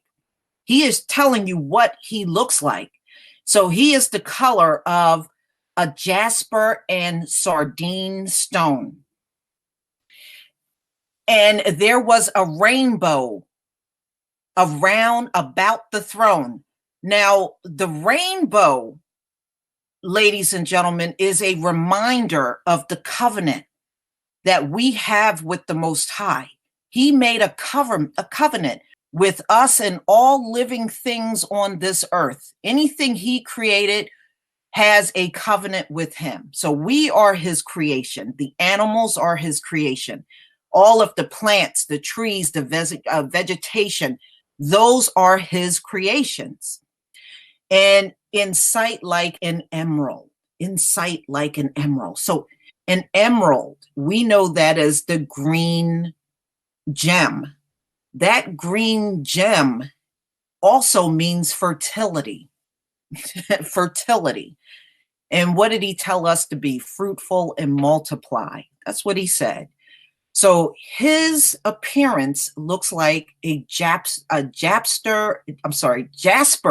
and sardine stone, or some people say sardis. It really is the same thing. So now also he tells us on this throne what it's like. Now, when you're around his throne, it tells you right here. And out of the throne proceeded lightnings and thunder and voices. And there were 7 lamps of fire burning before the throne. Those 7 lights represents the 7 spirits of God. That's what that's what each light represents. So he's telling you, I sit on this throne and I'm the color of a jasper and sardine stone. And when I sit on my throne, there's a rainbow around my throne. And it has a glow as if it was an emerald. And you will hear the rumblings and sounds of lightning and thunder, and that's all there around his throne. And remember, the Most High never leaves his throne. Never. He's always on that throne, no matter what happens here in the world. He never leaves his throne. All right. So there was one person in the book of the Exodus that saw the backside of the Most High. And it was because he asked. Now, when Moses went up to the mountaintop to talk to the Most High, they actually dialogued with each other. Now, what an amazing thing. Can you imagine being Moses? I would kill to be able to stand on the mountaintop and talk to the Most High. What an experience he had. Now, he could not see the Most High's face, or he would have died instantly. So, what the Most High did, he allowed Moses to see the back of him. He said, okay, well, I'll show you the back of me and you won't die. You'll be okay. So that he did reveal. He's the one person he ever revealed even a fraction of himself to.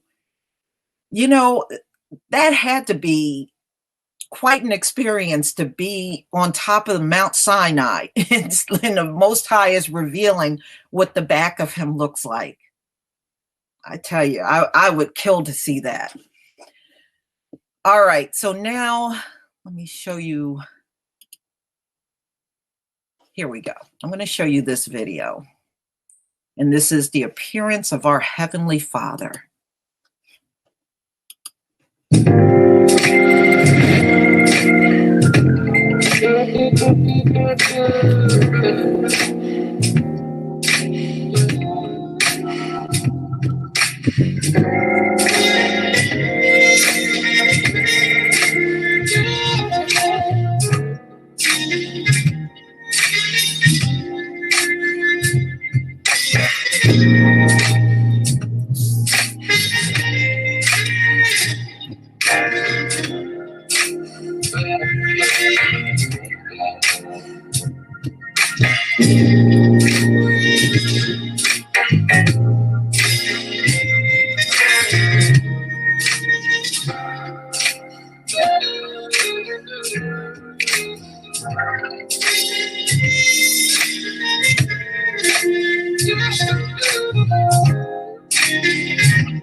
Okay.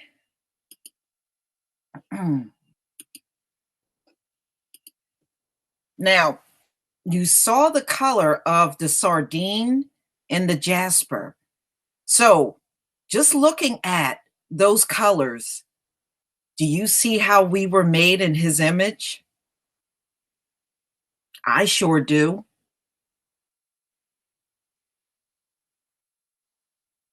I mean, many of us are a cross between those colors. We really are.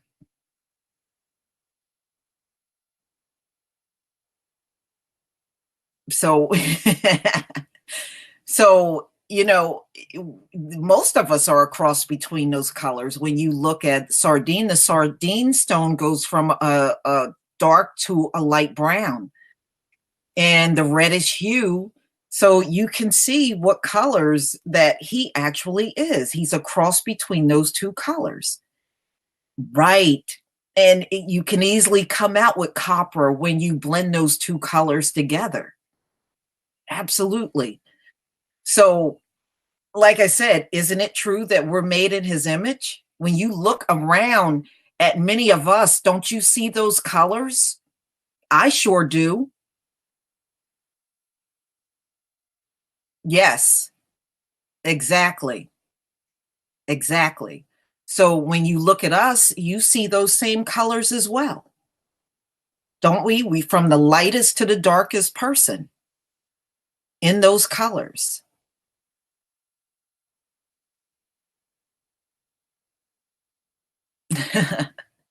So, it's all there. It's all there. Him telling us what it's like to be on that throne. I think that's phenomenal, but it's right there in Revelation.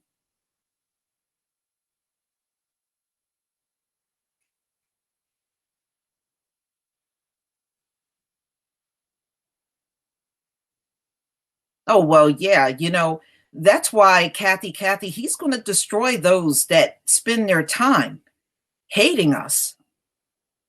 All of those people are gone. They have no, if we saw any if they had any redeeming qualities, we would have seen it by now, wouldn't we? We would have seen it by now. We haven't seen it. It's not there. And there's no spirituality in them. You ever watch one of their preachers? There's no, you don't feel any spirit when they speak, even when they try to speak the word.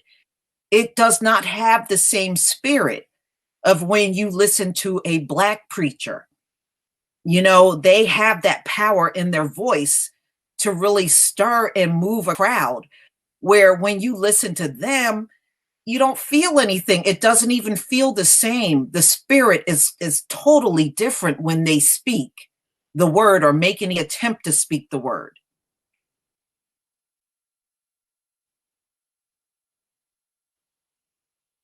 Oh, absolutely. His color is superior. Our color is superior. That's why we're not out here frying in the sun.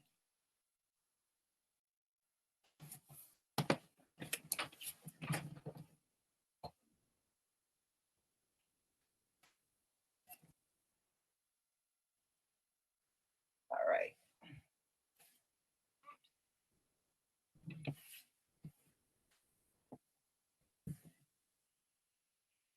Hi, Water Sniper. Welcome. Well, you know why a lot of them are so bad when it comes down to Christianity?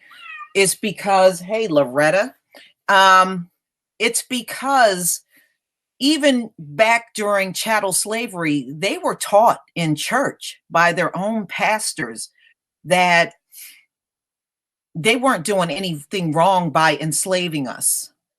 They were taught that it was okay for them to beat us and do the things that they were doing. They were taught that mess in church.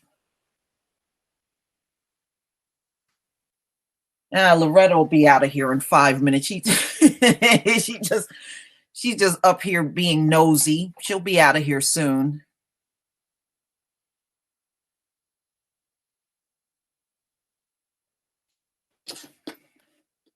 All right, let's see. There's a little more that I wanted to show you.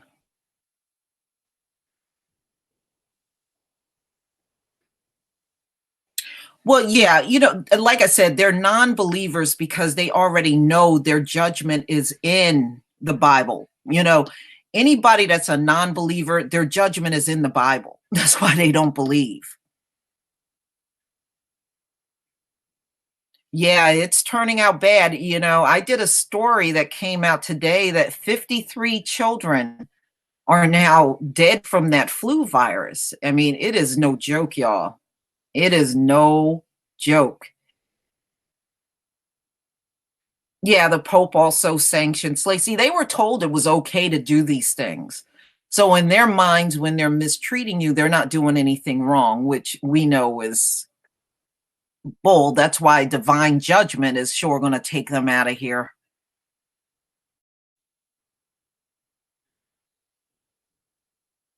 And they will face divine judgment. There's no way around it.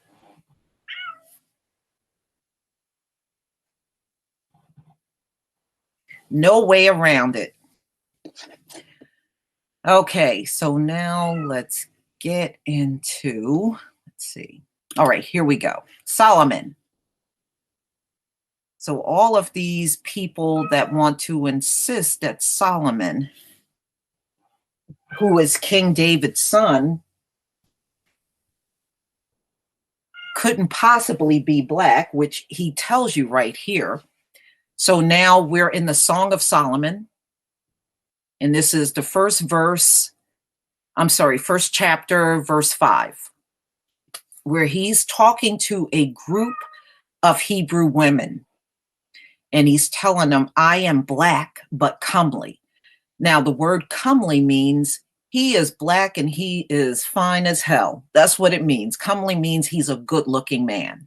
So I am black, but comely, O ye daughters of Jerusalem, as the tent of Kedar, as the curtains of Solomon. So he's telling these women, I am black and I look good, by the way. So we can see he was not a shy man. Look not upon me because I am black, because the sun hath looked upon me. My mother's children were angry with me. They made me the keeper of the vineyards, but my own vineyards have I not kept. So he is just talking to this group of women because, if you read about King Solomon, as we all know, King Solomon was quite a flirt, big time. Especially, you don't have 700 wives and not be a big flirt. That's just the way it is.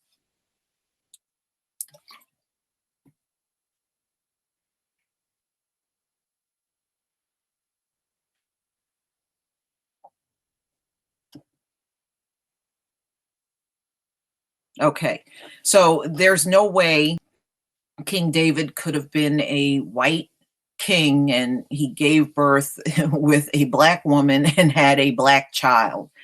So, that pretty much debunks this, oh, he was a white man, which quite a few white people walk around and say, them, they got to be the one, they got to be the king, and it's just not cutting it.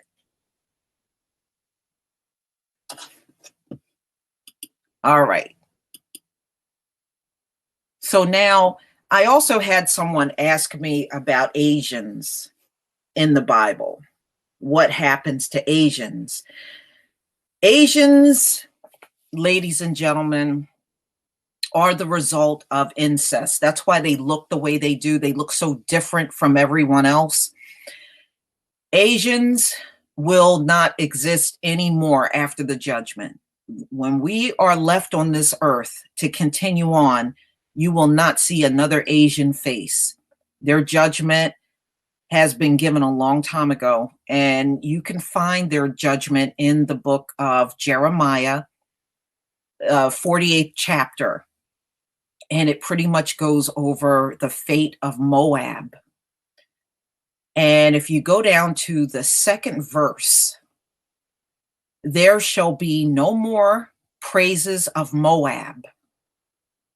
In Heshbon, they have devised evil against it. Come and let us cut it off from being a nation. That means the Asians on this planet will be completely cut off from the Most High. They are going to be gone. There will be no Asian faces in the future. Also, thou hast be cut down, O madman, the sword shall pursue thee. There will be no more Asians, y'all. They will be completely destroyed. And if you go down to verse 4, Moab is destroyed. Her little ones have caused a cry to be heard. So they are not even allowed to be handmaidens and servants in the kingdom. Moab cannot be there at all. At all. The only ones that will be held over to be handmaidens and servants are the other people, such as Esau. Esau will be there, but anything considered Asians, like the East Indians and the Chinese, the Koreans, you will not see them there. They will be completely wiped out as a nation.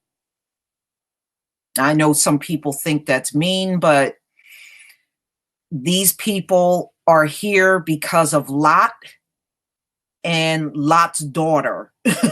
Okay, that's how they made it here. And, they took it upon themselves to do that act with their father, have sex and get pregnant by their father. The Most High never told them to do that. That did not come from him.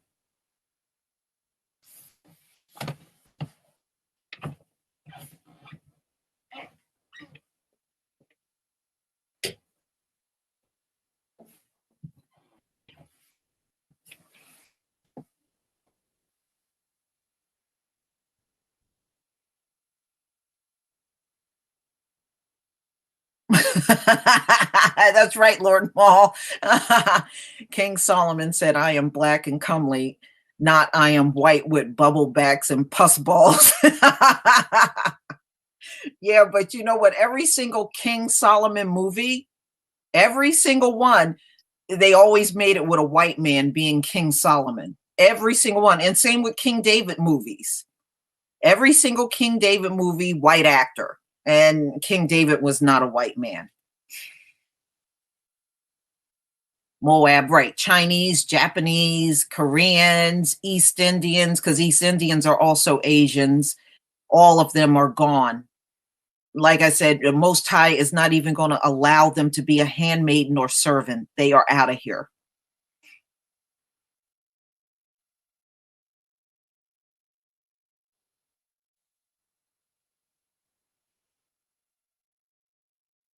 Yes, they come from Lot and Lot's daughter.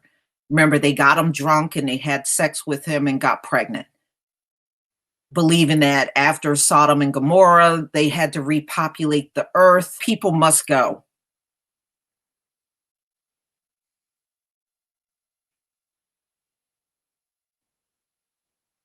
Oh, no, don't worry, Black Cobra. Welcome. I'm glad you're here.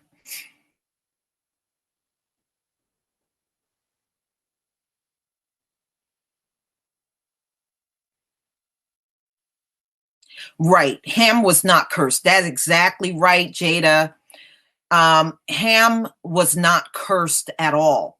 It was his, right, it was Canaan, his son, which is the grandson. Um, and a lot of people get that wrong. But that was told to us deliberately just to make it seem like that was the reason why we were in slavery. It was because we were cursed.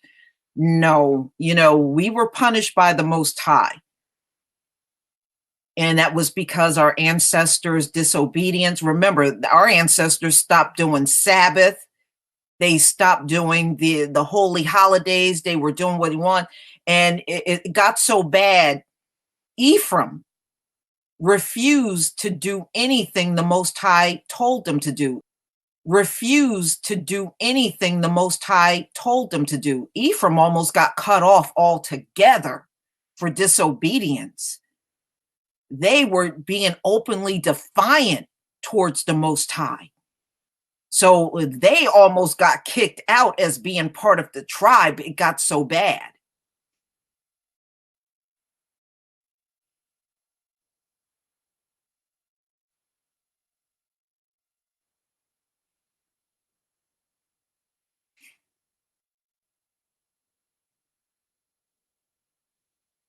Yeah, Robin, the girl wonder. Yeah, the Asians got to go. They're all going to be wiped out.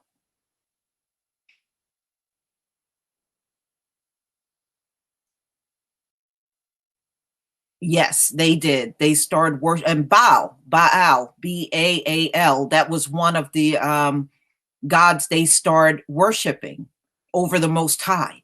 See, you got to understand, there was a lot of wickedness going on among our people.